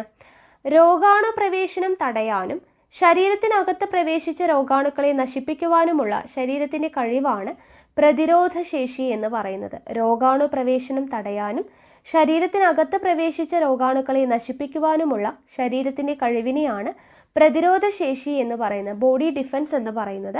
വൈവിധ്യമാർന്ന പ്രതിരോധ സംവിധാനങ്ങളാൽ സുസജ്ജമാണ് നമ്മുടെ ശരീരം. അപ്പോൾ ഇവിടെ വരുന്ന പ്രതിരോധ സംവിധാനങ്ങളെക്കുറിച്ചാണ്, നമ്മുടെ ശരീരത്തിലുള്ള പ്രതിരോധ സംവിധാനങ്ങളാണ് ഈ പറയുന്നത്. ശരീരത്തിലെ പ്രതിരോധ സംവിധാനങ്ങൾ എന്തൊക്കെയാണ്? ശരീര ആവരണങ്ങളും സ്രവങ്ങളും, അതായത് ത്വക്ക്, ശ്ലേഷ്മസ്തരം, ശ്ലേഷ്മം, ഉമിനീര്, കണ്ണുനീര് മുതലായ ശരീര ആവരണങ്ങളും സ്രവങ്ങളും ഉണ്ട്. ശരീരദ്രവങ്ങളുണ്ട്, രക്തം, ലിംഫ് തുടങ്ങിയ ശരീരദ്രവങ്ങളുണ്ട്. ഇതാണ് ശരീരത്തിലെ പ്രതിരോധ സംവിധാനങ്ങൾ എന്ന് പറയുന്നത്. ശരീര ആവരണങ്ങളും സ്രവങ്ങളും എന്തൊക്കെയാണ്? ത്വക്ക്, ശ്ലേഷ്മസ്തരം, ശ്ലേഷ്മം, ഉമിനീർ, കണ്ണുനീർ മുതലായവ. അതുപോലെ ശരീരദ്രവങ്ങൾ, രക്തം, ലിംഫ് മുതലായവ. ഓക്കെ, അപ്പോൾ അതിൽ ഓരോന്നായിട്ട് പഠിക്കാം. ശരീര ആവരണങ്ങളും സ്രവങ്ങളും. ശരീരത്തെ പൊതിഞ്ഞ് സംരക്ഷിക്കുന്ന ആവരണമാണ് എന്ത്? ത്വക്ക്. അപ്പോൾ നമ്മൾ ജ്ഞാനേന്ദ്രിയം പഠിച്ചപ്പോൾ ത്വക്കിനെ കുറിച്ച് SCRT ഒന്നും പറഞ്ഞിട്ടുണ്ടായിരുന്നില്ല. അത് ക്ലാസ് റൂം സെഷൻ കാണാനായിട്ട് പറഞ്ഞല്ലേ. അപ്പോൾ ആ ഒരു സെക്ഷൻ ത്വക്കിനെ കുറിച്ച് ഇവിടെ ക്ലിയർ ആയിട്ട് കൊടുത്തിട്ടുണ്ട്. അപ്പോൾ ഇത് വെച്ച് പഠിച്ചാലും മതി. ശരീരത്തെ പൊതിഞ്ഞ് സംരക്ഷിക്കുന്ന ആവരണമാണ് എന്ത്? ത്വക്ക് എന്ന് പറയുന്നത്. രോഗാണു പ്രവേശനം തടയുന്ന സുരക്ഷാ കവചം കൂടിയാണ് എന്ത്? ത്വക്ക് എന്ന് പറയുന്നത്. ഇനി ത്വക്കിലെ ഭാഗങ്ങളാണ് കൊടുത്തിട്ടുള്ളത്, ത്വക്കും പ്രതിരോധവും. ആദ്യത്തെ പാർട്ട് നോക്കാം, എപ്പിഡെർമിസ്. എപ്പിഡെർമിസ് എന്ന് പറയുന്നത് എന്താണ്? ഇതിൽ കാണപ്പെടുന്ന കെരാറ്റിൻ എന്ന പ്രോട്ടീൻ രോഗാണുക്കളെ തടയുന്നു. അപ്പോൾ ത്വക്ക് എങ്ങനെയാണ് പ്രതിരോധത്തിന് സഹായിക്കുന്നത് എന്നുള്ളതാണ് പറയുന്നത്. ത്വക്കിൻ്റെ മേലെ കാണുന്നത് ഈ പാളിയാണ് എപ്പിഡെർമിസ്. എപ്പിഡെർമിസ് എന്തിനാണ് ഹെൽപ്പ് ചെയ്യുന്നത്? ഇതിൽ കാണപ്പെടുന്ന കെരാറ്റിൻ എന്ന പ്രോട്ടീൻ രോഗാണുക്കളെ തടയുന്നുണ്ട്. ദെൻ അടുത്തത് സെബേഷ്യസ് ഗ്രന്ഥി, ഇവിടെ അടയാളപ്പെടുത്തിയിട്ടുണ്ട്. സെബേഷ്യസ് ഗ്രന്ഥി എന്തിനാണ് ഹെൽപ്പ് ചെയ്യുന്നത്?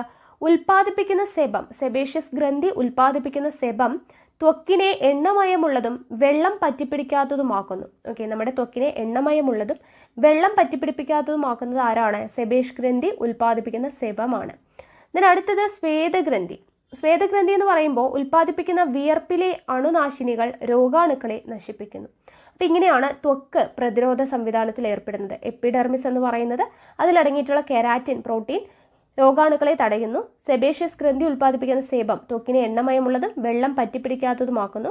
സ്വേദഗ്രന്ഥി എന്ത് ചെയ്യുന്നു? ഉൽപ്പാദിപ്പിക്കുന്ന വിയർപ്പിലെ അണുനാശിനികൾ രോഗാണുക്കളെ നശിപ്പിക്കുന്നു. ഇനി ശരീരഭാഗങ്ങളെ പൊതിഞ്ഞു സംരക്ഷിക്കുന്ന മറ്റൊരു ആവരണമാണ് ശ്ലേഷ്മസ്തരം. ശ്ലേഷ്മസ്തരം ശരീരഭാഗങ്ങളെ പൊതിഞ്ഞു സംരക്ഷിക്കുന്ന മറ്റൊരു ആവരണമാണ്. ഇത് ഉൽപ്പാദിപ്പിക്കുന്ന ശ്ലേഷ്മത്തിൽപ്പെട്ട് രോഗാണുക്കൾ എന്ത് ചെയ്യുന്നു? നശിക്കുന്നു. ഓക്കെ, ഇത് ഉൽപ്പാദിപ്പിക്കുന്ന ശ്ലേഷ്മത്തിൽപ്പെട്ട രോഗാണുക്കൾ നശിക്കുന്നു. നശിപ്പിക്കപ്പെട്ട രോഗാണുക്കളെ ശ്ലേഷ്മസ്തരത്തിലെ സീലിയ കോശങ്ങൾ പുറന്തള്ളുന്നു.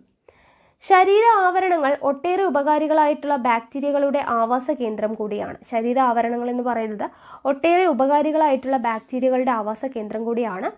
വാസസ്ഥാനത്തിനും പോഷകങ്ങൾക്കും വേണ്ടി ഇത്തരം ബാക്ടീരിയകളോട് രോഗാണുക്കൾക്ക് മത്സരിക്കേണ്ടി വരുന്നു. ഈ മത്സരത്തിൽ ഒട്ടേറെ രോഗാണുക്കൾ നശിച്ചു പോകുന്നു. ഇനി അടുത്തത് വിയർപ്പ്, ശ്ലേഷ്മം മുതലായ ശരീരസ്രവങ്ങൾ രോഗാണുക്കളെ നശിപ്പിക്കുന്നു. നമ്മൾ ത്വക്കിനെ കുറിച്ച് പറഞ്ഞു അല്ലേ? ത്വക്കിനെ കുറിച്ചും പറഞ്ഞു. പിന്നെ എന്താണ് പറഞ്ഞത്? ശ്ലേഷ്മ സ്തരത്തെക്കുറിച്ചും പറഞ്ഞു. ഇനി അടുത്തത് വിയർപ്പ്, ശ്ലേഷ്മം. വിയർപ്പ്, ശ്ലേഷ്മം മുതലായ ശരീരസ്രവങ്ങൾ രോഗാണുക്കളെ നശിപ്പിക്കുന്നു എന്ന് മനസ്സിലാക്കി അല്ലേ?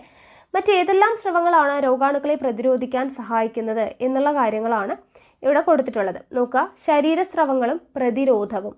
കർണമെഴുക്, കണ്ണുനീരിലെ ലൈസോസൈം, മൂക്കിലെ ശ്ലേഷ്മം, ഉമിനീരിലെ ലൈസോസൈം, ശ്വസനനാളിയിലെ ശ്ലേഷ്മം, ആമാശയത്തിലെ ഹൈഡ്രോക്ലോറിക് ആസിഡ്, കുടലിലെ ശ്ലേഷ്മം, മൂത്രത്തിലെ ലൈസോസൈം, ഇതെല്ലാം പ്രതിരോധ സംവിധാനത്തിൽ ഏർപ്പെടുന്നതാണ്.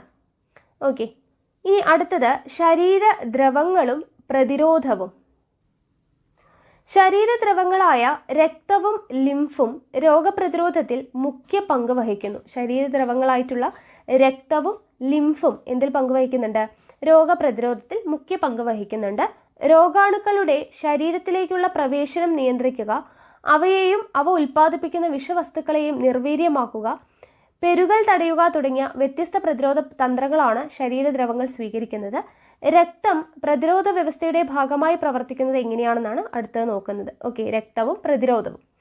ശ്വേതരക്താണുക്കൾ രോഗപ്രതിരോധത്തിൽ മുഖ്യമായ പങ്ക് വഹിക്കുന്നു. രക്തം എടുത്തു കഴിഞ്ഞാൽ അതിൽ ശ്വേതരക്താണുക്കളാണ് രോഗപ്രതിരോധത്തിൽ മുഖ്യമായ പങ്ക് വഹിക്കുന്നത്. ശ്വേതരക്താണുക്കൾ നമുക്കറിയാം 5 തരത്തിലാണ് ശ്വേതരക്താണുക്കൾ ഉള്ളത്. അപ്പോൾ ഇതിൽ ഓരോന്നും എങ്ങനെയാണ് അതിൻ്റെ പ്രതിരോധ പ്രവർത്തനം എന്നുള്ളത് നോക്കാം.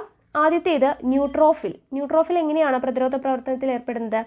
ബാക്ടീരിയയെ വിഴുങ്ങി നശിപ്പിക്കുന്നു. ബാക്ടീരിയ നശിപ്പിക്കുന്ന രാസവസ്തുക്കൾ നിർമ്മിക്കുന്നു. ഓക്കെ, ബാക്ടീരിയയെ വിഴുങ്ങി നശിപ്പിക്കുന്നു. ബാക്ടീരിയയെ നശിപ്പിക്കുന്ന രാസവസ്തുക്കൾ നിർമ്മിക്കുന്നു. അടുത്തത് ബേസോഫിൽ. ബേസോഫിൽ എന്താണ് ചെയ്യുന്നത്? മറ്റ് ശ്വേതരക്താണുക്കളെ ഉത്തേജിപ്പിക്കുന്നു, രക്തക്കുഴലുകൾ വികസിപ്പിക്കുന്നു. മറ്റ് ശ്വേതരക്താണുക്കളെ ഉത്തേജിപ്പിക്കുന്നു, രക്തക്കുഴലുകൾ വികസിപ്പിക്കുന്നു. അടുത്തത് ഈസിനോഫിൽ. ഈസിനോഫിൽ ചെയ്യുന്നത് അന്യവസ്തുക്കളെ നശിപ്പിക്കുന്ന രാസവസ്തുക്കൾ ഉണ്ടാക്കുന്നു. അന്യവസ്തുക്കളെ നശിപ്പിക്കുന്ന രാസവസ്തുക്കൾ ഉണ്ടാക്കുന്നു. വീങ്ങൽ പ്രതികരണത്തിന് ആവശ്യമായ രാസവസ്തുക്കൾ ഉൽപ്പാദിപ്പിക്കുന്നു. വീങ്ങൽ പ്രതികരണത്തിന് ആവശ്യമായിട്ടുള്ള രാസവസ്തുക്കൾ ഉൽപ്പാദിപ്പിക്കുന്നു. അടുത്തത് മോണോസൈറ്റ്. എന്താണ് ചെയ്യുന്നത്? രോഗാണുക്കളെ വിഴുങ്ങി നശിപ്പിക്കുന്നതാണ് മോണോസൈറ്റ്. ലിംഫോസൈറ്റ് എന്ന് പറയുമ്പോൾ രോഗാണുക്കളെ പ്രത്യേകം തിരിച്ചറിഞ്ഞ് നശിപ്പിക്കുന്നതാണ് ലിംഫോസൈറ്റ്. അപ്പോൾ ഈ ശ്വേതരക്താണുക്കളും അതിൻ്റെ ഫംഗ്ഷനും വളരെയധികം ഇമ്പോർട്ടൻ്റ് ആണ്, പഠിച്ചു വെച്ചേക്കുക. ഇനി വീങ്ങൽ പ്രതികരണം എന്ന് പറഞ്ഞല്ലേ, എന്താണ് വീങ്ങൽ പ്രതികരണം എന്ന് പറയുമ്പോൾ ഈസിനോഫിലിൻ്റെ കാര്യം പറഞ്ഞു വീങ്ങൽ പ്രതികരണത്തിന് ആവശ്യമായിട്ടുള്ള രാസവസ്തുക്കൾ ഉൽപ്പാദിപ്പിക്കുന്നത്. അപ്പോൾ എന്താണ് വീങ്ങൽ പ്രതികരണം? മുറിവുണ്ടാകുമ്പോൾ ആ ഭാഗം വീങ്ങി വരുന്നത് നമ്മൾ കണ്ടിട്ടുണ്ട് അല്ലേ? അപ്പോൾ വീങ്ങൽ പ്രതികരണം എന്ന് വിളിക്കപ്പെടുന്ന ഈ പ്രവർത്തനം എങ്ങനെ നടക്കുന്നു എന്നുള്ളതാണ് ഇവിടെ കൊടുത്തിട്ടുള്ളത്. ഇവിടെ നോക്കുക, ആദ്യം മുറിവിലൂടെ എന്ത് ചെയ്യുന്നു? രോഗാണുക്കൾ ശരീരത്തിലോട്ട് പ്രവേശിക്കും അല്ലേ? അപ്പോൾ അവിടെ എന്ത് ചെയ്യും? രാസവസ്തുക്കൾ രൂപപ്പെടുന്നു, രക്തലോമിക വികസിക്കുന്നു, ശ്വേതരക്താണുക്കൾ ലോമികാഭിത്തിയിലൂടെ മുറിവേറ്റ ഭാഗത്തേക്ക് എത്തുന്നു, ന്യൂട്രോഫിലുകളും മോണോസൈറ്റുകളും രോഗാണുക്കളെ വിഴുങ്ങി നശിപ്പിക്കുന്നു. അപ്പോൾ ഇതാണ് വീങ്ങൽ പ്രതികരണത്തിൻ്റെ സ്റ്റെപ്പ് എന്ന് പറയുന്നത്. ഇമ്പോർട്ടൻ്റ് ആണ് കേട്ടോ. വീങ്ങൽ പ്രതികരണത്തിൻ്റെ സ്റ്റെപ്പ് എന്തൊക്കെയാണ്? മുറിവിലൂടെ രോഗാണുക്കൾ പ്രവേശിക്കുന്നു, രാസവസ്തുക്കൾ രൂപപ്പെടുന്നു, രക്തലോമിക വികസിക്കുന്നു, ശ്വേതരക്താണുക്കൾ ലോമിക ഭിത്തിയിലൂടെ മുറിവേറ്റ ഭാഗത്തേക്ക് എത്തുന്നു, ന്യൂട്രോഫിലുകളും മോണോസൈറ്റുകളും രോഗാണുക്കളെ വിഴുങ്ങി നശിപ്പിക്കുന്നു. ഇനി മുറിവോ രോഗാണുബാധയോ ഉണ്ടാകുമ്പോൾ കേടുപറ്റിയ കോശങ്ങൾ ചില രാസവസ്തുക്കൾ ഉൽപ്പാദിപ്പിക്കുന്നു. ഇവ ആ ഭാഗത്തെ ലോമികകളെ വികസിപ്പിക്കുകയും അതുവഴി രക്തപ്രവാഹം കൂട്ടുകയും ചെയ്യുന്നു. രക്തത്തിലെ പ്ലാസ്മയും കൂടുതൽ ശ്വേതരക്താണുക്കളും രക്തക്കുഴലിൽ നിന്ന് മുറിവേറ്റ ഭാഗത്തേക്ക്, ഇതാണ് മുറിവോ ക്ഷതമോ ഉണ്ടാകുമ്പോൾ ആ ഭാഗം വീങ്ങുന്നതിന് കാരണം. ഈ പ്രതിരോധ പ്രവർത്തനമാണ് വീങ്ങൽ പ്രതികരണം എന്ന് പറയുന്നത്, ഇൻഫ്ലമേറ്ററി റെസ്പോൺസ് എന്ന് പറയുന്നത്. ഓക്കെ, അതൊന്ന് വായിച്ചു നോക്കുക. ഈ അടുത്തത് ഫാഗോസൈറ്റോസിസിനെ കുറിച്ചാണ് പറയുന്നത്. ഫാഗോസൈറ്റോസിസ് രോഗാണുക്കളെ വിഴുങ്ങി നശിപ്പിക്കുന്ന പ്രവർത്തനമാണ് എന്ത്? ഫാഗോസൈറ്റോസിസ് എന്ന് പറയുന്നത്. രോഗാണുക്കളെ വിഴുങ്ങി നശിപ്പിക്കുന്ന പ്രവർത്തനമാണ് ഫാഗോസൈറ്റോസിസ്. ഫാഗോസൈറ്റോസിസ് നടത്തുന്ന കോശങ്ങളാണ് ഫാഗോസൈറ്റുകൾ. ഓക്കെ, ഫാഗോസൈറ്റുകൾ എന്ന് പറഞ്ഞാൽ ഫാഗോ മീൻസ് വിഴുങ്ങൽ, സൈറ്റ് മീൻസ് കോശം. അപ്പോൾ ഫാഗോസൈറ്റുകൾ എന്ന് പറയുന്നത് ഫാഗോസൈറ്റോസിസ് നടത്തുന്ന കോശങ്ങളാണ്. ശ്വേതരക്താണുക്കളായിട്ടുള്ള മോണോസൈറ്റും ന്യൂട്രോഫിലും ഫാഗോസൈറ്റുകളാണ്. ഫാഗോസൈറ്റുകൾക്ക് എക്സാമ്പിൾ ഏതൊക്കെയാണ്? ശ്വേതരക്താണുക്കളായിട്ടുള്ള മോണോസൈറ്റും ന്യൂട്രോഫിലും ഫാഗോസൈറ്റുകളാണ്. ഇനി അടുത്തത് നോക്കുക, രക്തം കട്ടപിടിക്കൽ. അതിനു മുന്നേ എങ്ങനെയാണ് ഫാഗോസൈറ്റോസിസ് നടക്കുന്നത് എന്നുള്ളത് കൊടുത്തിട്ടുണ്ട്, അതൊന്ന് നോക്കുക. ഇവിടെ രോഗാണുക്കളെ സ്തരസഞ്ചിയിൽ ഉൾക്കൊള്ളിക്കുന്നു. ലൈസോസോം ഉണ്ട്. സ്തരസഞ്ചികൾ ലൈസോസോമുമായിട്ട് ചേരുന്നു. ദെൻ ലൈസോസോമിലെ എൻസൈമുകൾ രോഗാണുക്കളെ ശിഥിലീകരിച്ച് നശിപ്പിക്കുന്നു. ഈ ഒരു ഓർഡർ നിങ്ങൾ പഠിച്ചു വയ്ക്കുക കേട്ടോ, ഫാഗോസൈറ്റോസിസിൻ്റെ സ്റ്റെപ്സ്. അടുത്തത് രക്തം കട്ടപിടിക്കൽ. രക്തം കട്ടപിടിക്കലും ഒരു പ്രതിരോധ പ്രവർത്തനമാണ്. രക്തം കട്ടപിടിക്കുന്നതിനിടയിൽ നടക്കുന്ന മാറ്റങ്ങളാണ് താഴെ തന്നിരിക്കുന്നത്. നോക്കുക, എങ്ങനെയാണ് രക്തം കട്ടപിടിക്കുന്നത്. മുറിവേറ്റ ഭാഗത്തെ കലകളും പ്ലേറ്റ്ലെറ്റുകളും ശിഥിലീകരിച്ച് ത്രോംബോപ്ലാസ്റ്റിൻ എന്ന രാസാഗ്നി ഉണ്ടാവുന്നു. മുറിവേറ്റ ഭാഗത്തെ കലകളും പ്ലേറ്റ്ലെറ്റുകളും ശിഥിലീകരിച്ച് എന്തുണ്ടാവുന്നു? ത്രോംബോപ്ലാസ്റ്റിൻ എന്ന രാസാഗ്നി ഉണ്ടാവുന്നു. പ്ലാസ്മയിലെ പ്രോത്രോംബിൻ, അതായത് ത്രോംബോപ്ലാസ്റ്റിൻ്റെയും കാൽസ്യം വിറ്റമിൻ കെയുടെയും പ്രസൻസിൽ ത്രോംബിനായിട്ട് മാറുന്നു. പ്ലാസ്മയിലെ പ്രോത്രോംബിൻ ത്രോംബിനായിട്ട് മാറുന്നു. എന്തിൻ്റെ പ്രസൻസിൽ? ത്രോംബോപ്ലാസ്റ്റിൻ്റെയും കാൽസ്യത്തിൻ്റെയും വിറ്റമിൻ കെയുടെയും പ്രസൻസിൽ. ദെൻ ഫൈബ്രിനോജിൻ എന്തായിട്ട് മാറുന്നു? ഫൈബ്രിൻ നാരുകളായിട്ട് മാറുന്നു ത്രോംബിൻ്റെ പ്രസൻസിൽ. ഫൈബ്രിൻ നാരുകളായിട്ട് മാറുന്നു. ഫൈബ്രിൻ നാരുകൾ ചേർന്ന് രൂപപ്പെടുന്ന വലക്കണ്ണികളിൽ അരുണ രക്താണുക്കളും പ്ലേറ്റ്ലെറ്റുകളും തങ്ങി രക്തക്കട്ടി ഉണ്ടാകുന്നു. അപ്പോൾ ഇങ്ങനെയാണ് രക്തം കട്ടപിടിക്കൽ നടക്കുന്നത്. രക്തം നഷ്ടപ്പെടാതിരിക്കുവാനും മുറിവിലൂടെയുള്ള രോഗാണു പ്രവേശനം തടയുവാനും രക്തം കട്ടപിടിക്കാൻ സഹായിക്കുന്നു. രക്തം കട്ടപിടിക്കുന്നതോട് കൂടിയിട്ട് എന്താണ്? മുറിവുണങ്ങൽ പ്രക്രിയയും തുടങ്ങുന്നു. അപ്പോൾ ഈ മുറിവുണങ്ങൽ എന്ന് പറയുന്നത് നോക്കുക, വീങ്ങൽ പ്രതികരണം, രക്തം കട്ടപിടിക്കൽ എന്നിവയ്ക്ക് ശേഷമുള്ള ഘട്ടമാണ് മുറിവുണങ്ങൽ. മുറിവുണ്ടാകുമ്പോൾ നാശമായതും നഷ്ടപ്പെട്ടു പോയതുമായിട്ടുള്ള കലകൾക്ക് പകരം അതേപോലുള്ള കലകൾ രൂപപ്പെടുന്നു. ഇത്തരം സന്ദർഭങ്ങളിൽ മുറിവടയാളം അവശേഷിക്കില്ല. എന്നാൽ അതേപോലുള്ള കലകളെ പകരം രൂപപ്പെടുത്താനാവാത്തപ്പോൾ യോജക കലകൾ മുറിവുണക്കുന്നു. ഇത്തരം സന്ദർഭങ്ങളിലാണ് മുറിവടയാളം അവശേഷിക്കുന്നത്. മുറിവിലൂടെയുള്ള അണുബാധ മുറിവുണങ്ങിയാൽ സംവിധാനത്തിലാകുന്നു. ശക്തമായ രോഗപ്രതിരോധ സംവിധാനം മുറിവുണങ്ങൽ വേഗത്തിലാക്കി രോഗാണുബാധയുടെ സാധ്യത കുറയ്ക്കുന്നു. ജസ്റ്റ് ഒന്ന് വായിച്ചു നോക്കിയാൽ മതി. അടുത്തത് activated partial thromboplastin time, APTT എന്ന് പറയുന്നത് എന്താണ്? രക്തം കട്ടപിടിക്കാത്ത അവസ്ഥയോ നിലയ്ക്കാത്ത രക്തസ്രാവമോ സംഭവിക്കുമ്പോൾ അതിനുള്ള കാരണം പരിശോധിക്കുന്ന ടെസ്റ്റാണ് ഈ ആക്ടിവേറ്റഡ് പാർഷ്യൽ ത്രോംബോപ്ലാസ്റ്റിൻ ടൈം എന്ന് പറയുന്നത്. രക്തം കട്ടപിടിക്കാത്ത അവസ്ഥ അല്ലെങ്കിൽ നിലയ്ക്കാത്ത രക്തസ്രാവം ഇങ്ങനെ സംഭവിക്കുന്ന സമയത്തുണ്ടാവുന്ന ടെസ്റ്റിനെയാണ് ആക്ടിവേറ്റഡ് പാർഷ്യൽ ത്രോംബോപ്ലാസ്റ്റിൻ ടൈം എന്ന് പറയുന്നത്. രക്തസാമ്പിളിൽ പ്രത്യേക റിയേജന്റുകൾ ചേർക്കുമ്പോൾ എത്ര സെക്കൻഡ് കൊണ്ട് രക്തം കട്ടപിടിക്കുന്നുണ്ടെന്ന് കണ്ടെത്തുന്നു. ഈ പരിശോധനയുടെ സാധാരണ മൂല്യം 30 മുതൽ 40 സെക്കൻഡ് വരെയാണ്. രക്തം കട്ടപിടിക്കാൻ സഹായിക്കുന്ന ഘടകങ്ങളും അളവും പ്രവർത്തനവും ഈ പരിശോധന വഴി അറിയാൻ കഴിയുന്നു. മനുഷ്യരിൽ മുറിവുണ്ടാകുമ്പോൾ സാധാരണഗതിയിൽ 2 മുതൽ 7 മിനിറ്റ് വരെ രക്തസ്രാവവും 8 മുതൽ 15 മിനിറ്റിനുള്ളിൽ രക്തം കട്ടപിടിക്കുകയും ചെയ്യുന്നു. ഈ ടൈം ഒന്ന് ഓർത്തിരിക്കുക. 2 മുതൽ 7 മിനിറ്റ് വരെ രക്തസ്രാവം, 8 മുതൽ 15 മിനിറ്റിനുള്ളിൽ രക്തം കട്ടപിടിക്കുകയും ചെയ്യുന്നു. അടുത്തത് പനി ഒരു പ്രതിരോധ പ്രവർത്തനം. ശരീരത്തിൻ്റെ സാധാരണ താപനില എത്രയാണ്? 37 ഡിഗ്രി സെൽഷ്യസ് ആണ്, അല്ലെങ്കിൽ 98.6 ഡിഗ്രി ഫാരൻഹീറ്റ് ആണ്.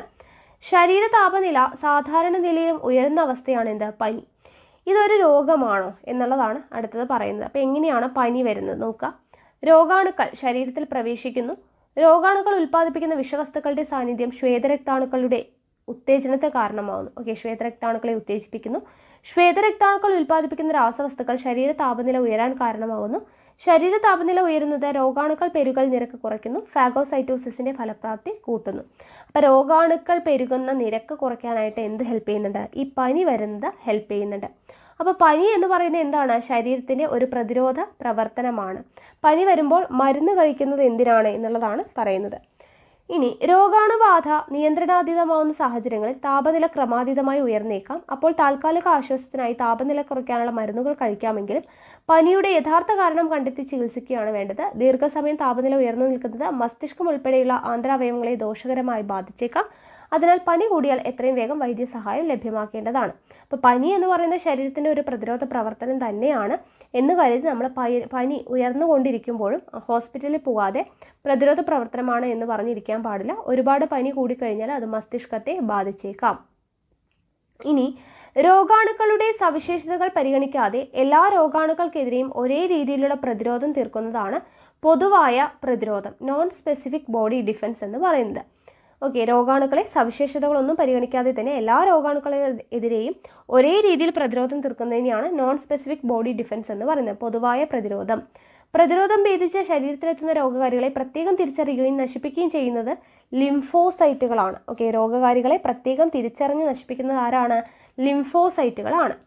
അപ്പോൾ ലിംഫോസൈറ്റിനെ കുറിച്ചാണ് ഇനി പഠിക്കുന്നത്. ലിംഫോസൈറ്റ് എന്ന പോരാളി ശരീരത്തിൽ പ്രവേശിച്ച് പ്രതിരോധ വ്യവസ്ഥയെ ഉത്തേജിപ്പിക്കുന്ന രോഗാണുക്കളെയും അന്യവസ്തുക്കളെയും ആൻറ്റിജനുകൾ എന്നാണ് പറയുന്നത്. ശരീരത്തിൽ പ്രവേശിച്ച് പ്രതിരോധ വ്യവസ്ഥയെ ഉത്തേജിപ്പിക്കുന്ന രോഗാണുക്കളെയും അന്യവസ്തുക്കളെയും പറയുന്ന പേരാണ് ആൻറ്റിജനുകൾ.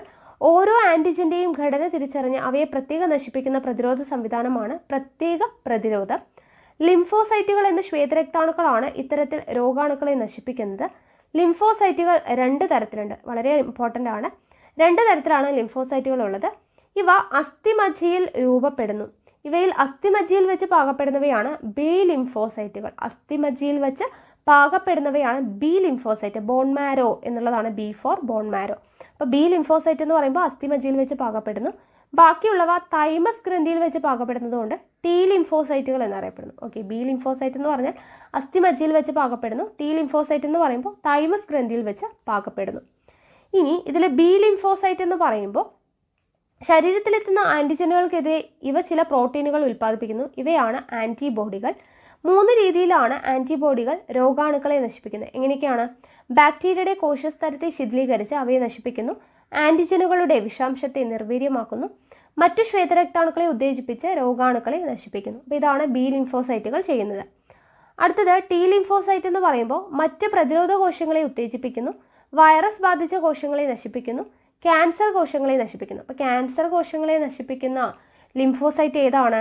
ടി ലിംഫോസൈറ്റ് ആണ്. പ്രീവിയസ് ഇയറിൽ ചോദിച്ചിട്ടുള്ളതാണ് കേട്ടോ. പ്രീവിയസ് ഇയറിൽ ചോദിച്ചിട്ടുള്ളതാണ്. ടി ലിംഫോസൈറ്റ് ആണ് ക്യാൻസർ കോശങ്ങളെ നശിപ്പിക്കുന്നത്. ഇനി ഇവിടെ നോക്കുക, ഇമ്മ്യൂണോഗ്ലോബുലിൻ. ബി ലിംഫോസൈറ്റുകൾ ഉൽപ്പാദിപ്പിക്കുന്ന പ്രതിരോധ വസ്തുക്കളായ ആൻറ്റിബോഡികൾ ഇമ്മ്യൂണോഗ്ലോബുലിൻ എന്നാണ് അറിയപ്പെടുന്നത്. ഓക്കെ, ബി ലിംഫോസൈറ്റ് ഉൽപ്പാദിപ്പിക്കുന്ന പ്രതിരോധ രാസവസ്തുക്കളായിട്ടുള്ള ആൻറ്റിബോഡികൾ എന്ത് പേരിലാണ് അറിയപ്പെടുന്നത്? ഇമ്മ്യൂണോഗ്ലോബുലിൻ എന്ന പേരിലാണ് അറിയപ്പെടുന്നത്. ഇതിൻ്റെ അറ്റങ്ങളിൽ ആൻറ്റിജനുകളെ ബന്ധിപ്പിക്കുന്ന പ്രത്യേക ഭാഗങ്ങളുണ്ട്. ഈ ഭാഗങ്ങൾ ആൻറ്റിജനുകളെ പ്രത്യേകം തിരിച്ചറിഞ്ഞ് നശിപ്പിക്കാൻ സഹായിക്കുന്നു. IgA, IgD, IgE, IgG, IgM എന്നിങ്ങനെ 5 തരത്തിലുള്ള ഇമ്മ്യൂണോഗ്ലോബുലിന് ഉണ്ട്. ഓക്കെ, അപ്പോൾ ഇമ്മ്യൂണോഗ്ലോബുലിൻ 5 തരത്തിലാണ് ഉള്ളത്.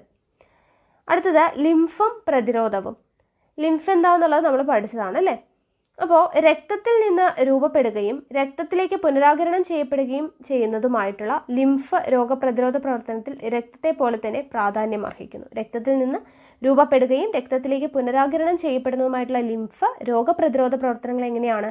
രക്തത്തെ പോലെ തന്നെയാണ് പ്രാധാന്യം അർഹിക്കുന്നത്. ലിംഫിൽ ധാരാളം ലിംഫോസൈറ്റുകൾ കാണപ്പെടുന്നുണ്ട്. ഇവ രോഗകാരികളായിട്ടുള്ള ബാക്ടീരിയകളെ ലിംഫ് നോഡുകളിലും സ്പ്ലീനുകളിലും വെച്ച് എന്ത് ചെയ്യുന്നു? നശിപ്പിക്കുകയാണ് ചെയ്യുന്നത്. ഇവിടെ ലിംഫ് നോഡ്, സ്പ്ലീന്, ലിംഫ് വാഹിയെല്ലാം പിക്ചർ കൊടുത്തിട്ടുണ്ട്.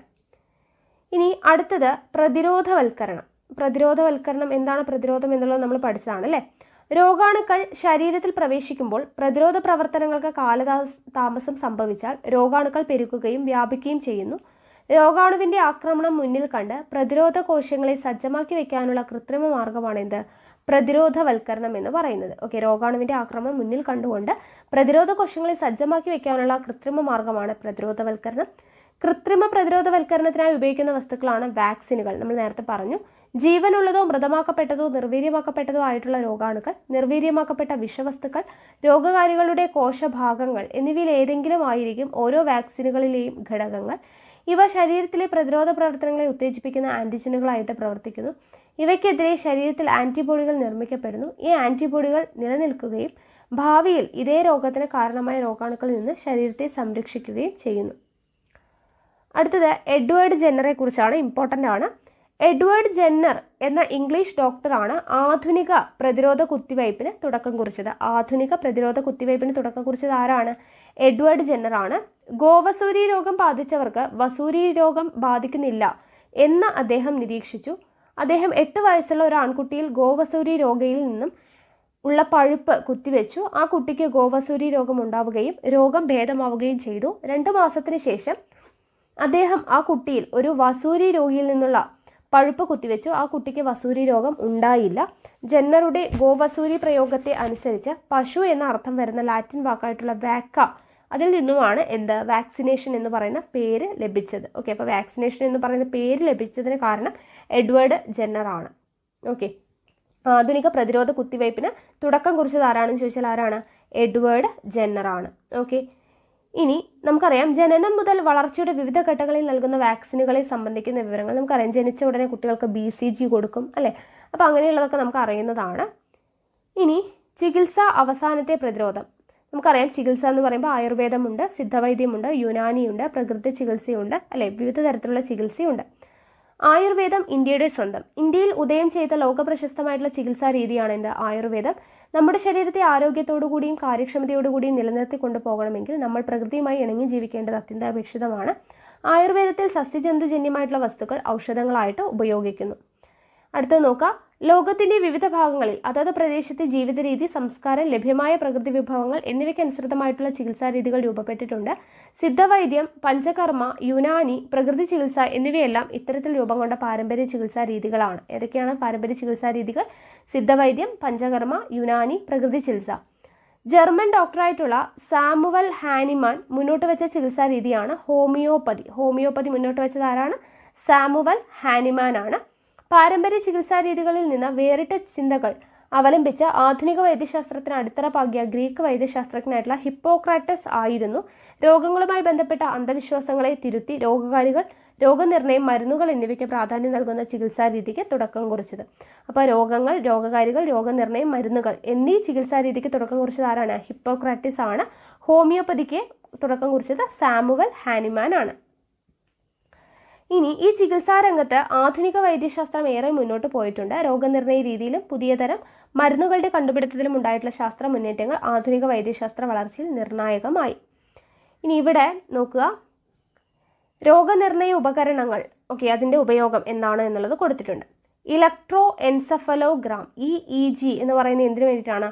മസ്തിഷ്കത്തിലെ വൈദ്യുത തരംഗങ്ങളെ രേഖപ്പെടുത്താൻ വേണ്ടി ഉപയോഗിക്കുന്നതാണ് ഇലക്ട്രോ എൻസെഫലോഗ്രാം. ഇലക്ട്രോ എൻസെഫലോഗ്രാം എന്ന് പറയുന്നത് മസ്തിഷ്കത്തിലെ വൈദ്യുത തരംഗങ്ങളെ രേഖപ്പെടുത്താനായിട്ട് ഉപയോഗിക്കുന്നു. അടുത്തത് ഇലക്ട്രോ കാർഡിയോഗ്രാം, ECG എന്ന് പറയുന്നത് എന്തിനാണ്? ഹൃദയപേശിയിലെ വൈദ്യുത തരംഗങ്ങളെ രേഖപ്പെടുത്താനായിട്ടാണ് ECG. ഹൃദയപേശിയിലെ വൈദ്യുത തരംഗങ്ങളെ രേഖപ്പെടുത്താൻ. അടുത്തത് അൾട്രാസൗണ്ട് സ്കാനർ. എന്തിനാണ് ഉപയോഗിക്കുന്നത്? അൾട്രാസോണിക് ശബ്ദ തരംഗങ്ങൾ ഉപയോഗിച്ച് ആന്തരാവയവങ്ങളുടെ ഘടന മനസ്സിലാക്കാൻ വേണ്ടി ഉപയോഗിക്കുന്നതാണ് അൾട്രാസൗണ്ട് സ്കാനർ. അടുത്തത് CT സ്കാനർ അല്ലെങ്കിൽ കമ്പ്യൂട്ടഡ് ടോമോഗ്രഫി സ്കാനർ. എന്താണ്? എക്സ്റേയുടെയും കമ്പ്യൂട്ടറിൻ്റെയും സഹായത്തോടു കൂടി ആന്തരാവയവങ്ങളുടെ ത്രിമാന ദൃശ്യങ്ങൾ ലഭ്യമാക്കാൻ വേണ്ടി ഉപയോഗിക്കുന്നതാണ് CT സ്കാനർ. അടുത്തത് MRI സ്കാനർ. എന്തിനു വേണ്ടി ഉപയോഗിക്കുന്നു? ആന്തരാവയവങ്ങളുടെ ത്രിമാന ദൃശ്യങ്ങൾ ലഭ്യമാക്കാൻ. അപ്പോൾ ഈ ഉപകരണങ്ങളും അതിൻ്റെ ഉപയോഗവും പഠിച്ചു വയ്ക്കുക. അടുത്തത് ലബോറട്ടറി പരിശോധനകൾ. ഇവിടെ നമുക്ക് എന്താണ് ഹീമോഗ്ലോബിൻ്റെയും ശ്വേതരക്താണുക്കളുടെയും എണ്ണമൊക്കെ പരിശോധിച്ച് അതിൻ്റെ റിപ്പോർട്ട്, നോർമൽ വാല്യൂം, ടെസ്റ്റ് റിസൾട്ടും കൂടിയിട്ടൊക്കെ ഉള്ള ഒരു കോളം തന്നിട്ടുണ്ട്. ഓക്കെ, ഇനി ആൻറ്റിബയോട്ടിക്കുകളെ കുറിച്ചാണ് പറയുന്നത്. ബാക്ടീരിയ, ഫംഗസ് തുടങ്ങിയ സൂക്ഷ്മജീവികളിൽ നിന്നും വേർതിരിച്ചെടുക്കുകയും ബാക്ടീരിയയെ നശിപ്പിക്കാൻ ഉപയോഗിക്കുന്നതുമായിട്ടുള്ള ഔഷധങ്ങളാണ് ആൻറ്റിബയോട്ടിക്കുകൾ. ബാക്ടീരിയ, ഫംഗസ് തുടങ്ങിയ സൂക്ഷ്മജീവികളിൽ നിന്നും വേർതിരിച്ചെടുക്കുന്നു, ബാക്ടീരിയയെ നശിപ്പിക്കാൻ വേണ്ടി ഉപയോഗിക്കുന്നതുമായിട്ടുള്ള ഔഷധങ്ങളെയാണ് ആൻറ്റിബയോട്ടിക്കുകൾ എന്ന് പറയുന്നത്. ശരീരോപരിതലത്തിലും ശരീരത്തിനകത്തും പ്രയോഗിക്കാവുന്ന ഔഷധങ്ങളാണ് ആൻറ്റിബയോട്ടിക്കുകൾ എന്ന് പറയുന്നത്. 1928 സർ അലക്സാണ്ടർ ഫ്ലെമിംഗ് ആണ് ആദ്യമായിട്ട് ആൻറ്റിബയോട്ടിക്കുകൾ കണ്ടെത്തിയത്. ആൻറ്റിബയോട്ടിക്കുകൾ ആദ്യമായിട്ട് കണ്ടെത്തിയത് ആരാണ്? 1928 സർ അലക്സാണ്ടർ ഫ്ലെമിംഗ് ആണ്. പെൻസിലീനിയം നൊട്ടേറ്റം എന്ന ഫംഗസിന് ബാക്ടീരിയകളെ നശിപ്പിക്കാനുള്ള കഴിവുണ്ടെന്ന് അദ്ദേഹം ആകസ്മികമായി കണ്ടെത്തി. പെൻസിലീനിയം നൊട്ടേറ്റം എന്ന ഫംഗസിന് ബാക്ടീരിയകളെ നശിപ്പിക്കാനുള്ള കഴിവുണ്ടെന്ന് അദ്ദേഹം കണ്ടെത്തി. എന്നാൽ അതിൽ നിന്നും മരുന്ന് വേർതിരിച്ചെടുക്കാൻ പിന്നെയും വർഷങ്ങൾ വേണ്ടി വന്നു. ആൻറ്റിബയോട്ടിക്കുകൾ ഫലപ്രദമായ ഔഷധങ്ങളാണെങ്കിലും അവയുടെ സ്ഥിരമായ ഉപയോഗം പല പാർശ്വഫലങ്ങളും ഉണ്ടാകുന്നുണ്ട് അല്ലേ? അപ്പോൾ ആൻറ്റിബയോട്ടിക്കുകൾ മൂലമുണ്ടാകുന്ന പാർശ്വഫലങ്ങളാണ് പറയുന്നത്. സ്ഥിരമായ ഉപയോഗം രോഗാണുക്കൾക്ക് ആൻറ്റിബയോട്ടിക്കുകൾക്കെതിരായിട്ടുള്ള രോഗപ്രതിരോധ ശേഷി ഉണ്ടാക്കുന്നു.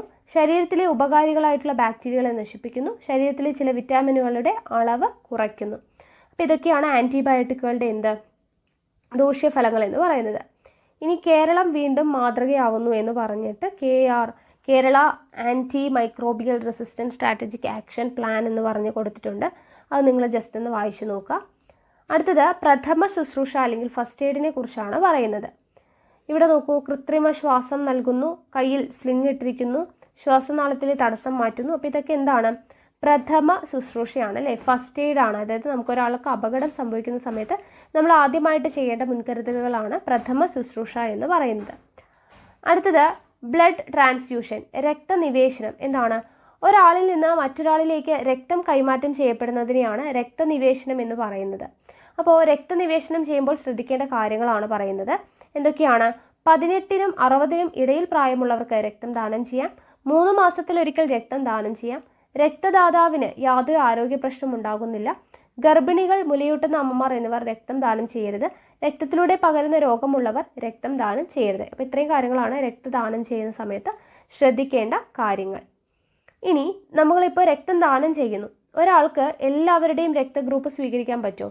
ഇല്ല. അപ്പോൾ മനുഷ്യരിലെ വിവിധ രക്തഗ്രൂപ്പുകൾ നിർണ്ണയിക്കുന്നതിൻ്റെ അടിസ്ഥാന വസ്തുതയും എന്താണ് എന്നുള്ളതാണ് ഈ ഒരു കോളത്തിൽ കൊടുത്തിട്ടുള്ളത്. വളരെയധികം ഇമ്പോർട്ടൻ്റ് ആണ്, നോക്കുക. രക്തഗ്രൂപ്പുകൾ എ എന്ന് പറയുന്ന രക്തഗ്രൂപ്പിൽ അടങ്ങിയിട്ടുള്ള ആൻറ്റിജൻ എ ആണ്, ആൻറ്റിബോഡി ബി ആണ്. നിങ്ങൾ ഇത്രയും ഓർക്കുക. ആൻറ്റിജൻ അനുസരിച്ചിട്ടാണ് രക്തഗ്രൂപ്പിന് പേര് നൽകുക. ഇപ്പോൾ ആൻറ്റിജൻ എ ആണെങ്കിൽ രക്തഗ്രൂപ്പിൻ്റെ പേര് എ, ആൻറ്റിജൻ ബി ആണെങ്കിൽ രക്തഗ്രൂപ്പ് ബി, ആൻറ്റിജൻ എയും ബിയും ഉണ്ടെങ്കിൽ രക്തഗ്രൂപ്പ് എ ബി, ആൻറ്റിജൻ ഇല്ലെങ്കിൽ എന്ത് ചെയ്യും? 0 എന്ന് ഓർക്കുക. അപ്പോൾ രക്തഗ്രൂപ്പ് ഒ ആണ്. ഇനി ആൻറ്റിബോഡി എന്ന് പറയുമ്പോൾ രക്തഗ്രൂപ്പ് ഏതാണോ അതിന് ജസ്റ്റ് ഓപ്പോസിറ്റ്. എ ആണെങ്കിൽ ആൻറ്റിബോഡി ബി, ബി ആണെങ്കിൽ ആൻറ്റിബോഡി എ. ഇനി രക്തഗ്രൂപ്പ് എ ബി ആണെങ്കിലോ ആൻറ്റിബോഡി ഇല്ല, ഒ ആണെങ്കിൽ എയും ബിയും, ഇങ്ങനെയാണ് വരുന്നത്. ഓക്കെ, അപ്പോൾ ഈ ഒരു കോളം ഇമ്പോർട്ടൻ്റ് ആണ്, പഠിച്ചു വെച്ചേക്കാം. ഇനി അരുണ രക്താണുവിൻ്റെ ഉപരിതലത്തിലുള്ള എ ബി എന്നീ ആൻറ്റിജനുകളുടെ സാന്നിധ്യമാണ് രക്തത്തെ ഗ്രൂപ്പുകളാക്കുന്നതിന് ആധാരം. ഇതിൽ ഏത് ആൻറ്റിജൻ ആണോ ഒരാളുടെ രക്തത്തിലുള്ളത് ആ ആൻറ്റിജൻ്റെ പേരാണ് രക്തഗ്രൂപ്പിന് നൽകുക. എ എന്ന് പറയുന്ന ആൻറ്റിജൻ ആണെങ്കിൽ എ ആയിരിക്കും രക്തഗ്രൂപ്പ്, ബി ആൻറ്റിജൻ ആണെങ്കിൽ ബി ആയിരിക്കും, ഒ ആണെങ്കിൽ അങ്ങനെ. ഓക്കെ, അപ്പോൾ ആൻറ്റിജൻ ഏതാണോ അതിനനുസരിച്ചിട്ടാണ് വരിക. പ്ലാസ്മയിൽ കാണപ്പെടുന്ന ചില ആൻറ്റിബോഡികൾക്ക് രക്തനിവേശനത്തിൽ പ്രത്യേക പ്രാധാന്യമുണ്ട്.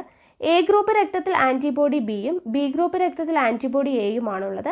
എ ബി ആൻറ്റിജനുകളെ കൂടാതെ ചില വ്യക്തികളുടെ അരുണ രക്താണുവിൻ്റെ കോശസ്തരത്തിൽ ആൻറ്റിജൻ ഡി അഥവാ RH ഘടകവും ഉണ്ടാവാം. RH ഘടകമുള്ള രക്തഗ്രൂപ്പുകൾ പോസിറ്റീവ് എന്നും ഇല്ലാത്തവ നെഗറ്റീവ് എന്നും അറിയപ്പെടുന്നു. RH ഘടകമുള്ള രക്തഗ്രൂപ്പുകൾ പോസിറ്റീവ് എന്നും ഇല്ലാത്തവ എങ്ങനെ അറിയപ്പെടുന്നു? നെഗറ്റീവ് എന്നും അറിയപ്പെടുന്നു. ഒരാളുടെ രക്തത്തിൽ സ്വാഭാവികമായി കാണപ്പെടാത്ത ആൻറ്റിജനുകൾ എത്തിയാൽ അത് പ്രതിരോധ പ്രവർത്തനത്തെ ഉത്തേജിപ്പിക്കുന്നു. അനുയോജ്യമല്ലാത്ത രക്തം സ്വീകരിക്കുമ്പോൾ ദാതാവിൻ്റെ രക്തത്തിലെ ആൻറ്റിജനും സ്വീകർത്താവിൻ്റെ രക്തത്തിലെ ആൻറ്റിബോഡിയും തമ്മിൽ പ്രതിപ്രവർത്തിച്ച് രക്തക്കട്ട രൂപപ്പെടുന്നു. അതുകൊണ്ട് എല്ലാവർക്കും എല്ലാ ഗ്രൂപ്പും രക്തവും സ്വീകരിക്കുവാൻ കഴിയില്ല. ഇനി അടുത്തത് സസ്യങ്ങളിലെ രോഗപ്രതിരോധ മാർഗങ്ങൾ എന്ന് പറഞ്ഞിട്ട് ഇവിടെ കൊടുത്തിട്ടുണ്ട്. അത് നിങ്ങൾ ജസ്റ്റ് ഒന്ന് വായിച്ചു നോക്കുക. ഓക്കെ ആണല്ലോ? അപ്പോൾ ഇത്രയുമാണ് ഈ ഒരു ചാപ്റ്റർ എന്ന് പറയുന്നത്. അപ്പോൾ ഇതോട് കൂടിയിട്ട് നമ്മുടെ ഈ ഒരു സെക്ഷൻ കഴിഞ്ഞു. ജീവകങ്ങളും അപര്യാപ്തത രോഗങ്ങളും രോഗകാരികളും എന്ന് പറയുന്ന ഈ ഭാഗത്ത് വരുന്ന മുഴുവൻ SCERT പാഠഭാഗങ്ങളും നമ്മൾ ഈ ഒരൊറ്റ വീഡിയോ കൊണ്ട് പഠിച്ചു തീർത്തിട്ടുണ്ട്. അപ്പോൾ ഇനി നമ്മൾ അടുത്ത ക്ലാസ്സിൽ ഇതുമായിട്ട് റിലേറ്റ് ചെയ്തിട്ട് പ്രീവിയസ് ഇയറിൽ ചോദിച്ചിട്ടുള്ള ക്വസ്റ്റ്യൻസും ന്യൂ പാറ്റേൺ ക്വസ്റ്റ്യൻസും ഡിസ്കസ് ചെയ്യുന്നതായിരിക്കും. അത് കഴിഞ്ഞ് നമ്മൾ അടുത്ത ടോപ്പിക്കായിട്ടുള്ള കേരളത്തിലെ പ്രധാന ഭക്ഷ്യ കാർഷിക വിളകൾ എന്ന് പറയുന്ന ഭാഗത്ത് വരുന്ന മുഴുവൻ SCERT പാഠഭാഗങ്ങളും ഒരൊറ്റ വീഡിയോ ആയിട്ട് ഡിസ്കസ് ചെയ്യുന്നതായിരിക്കും. അപ്പോൾ എന്തായാലും നമുക്ക് അടുത്ത ക്ലാസ്സിൽ കാണാം. താങ്ക്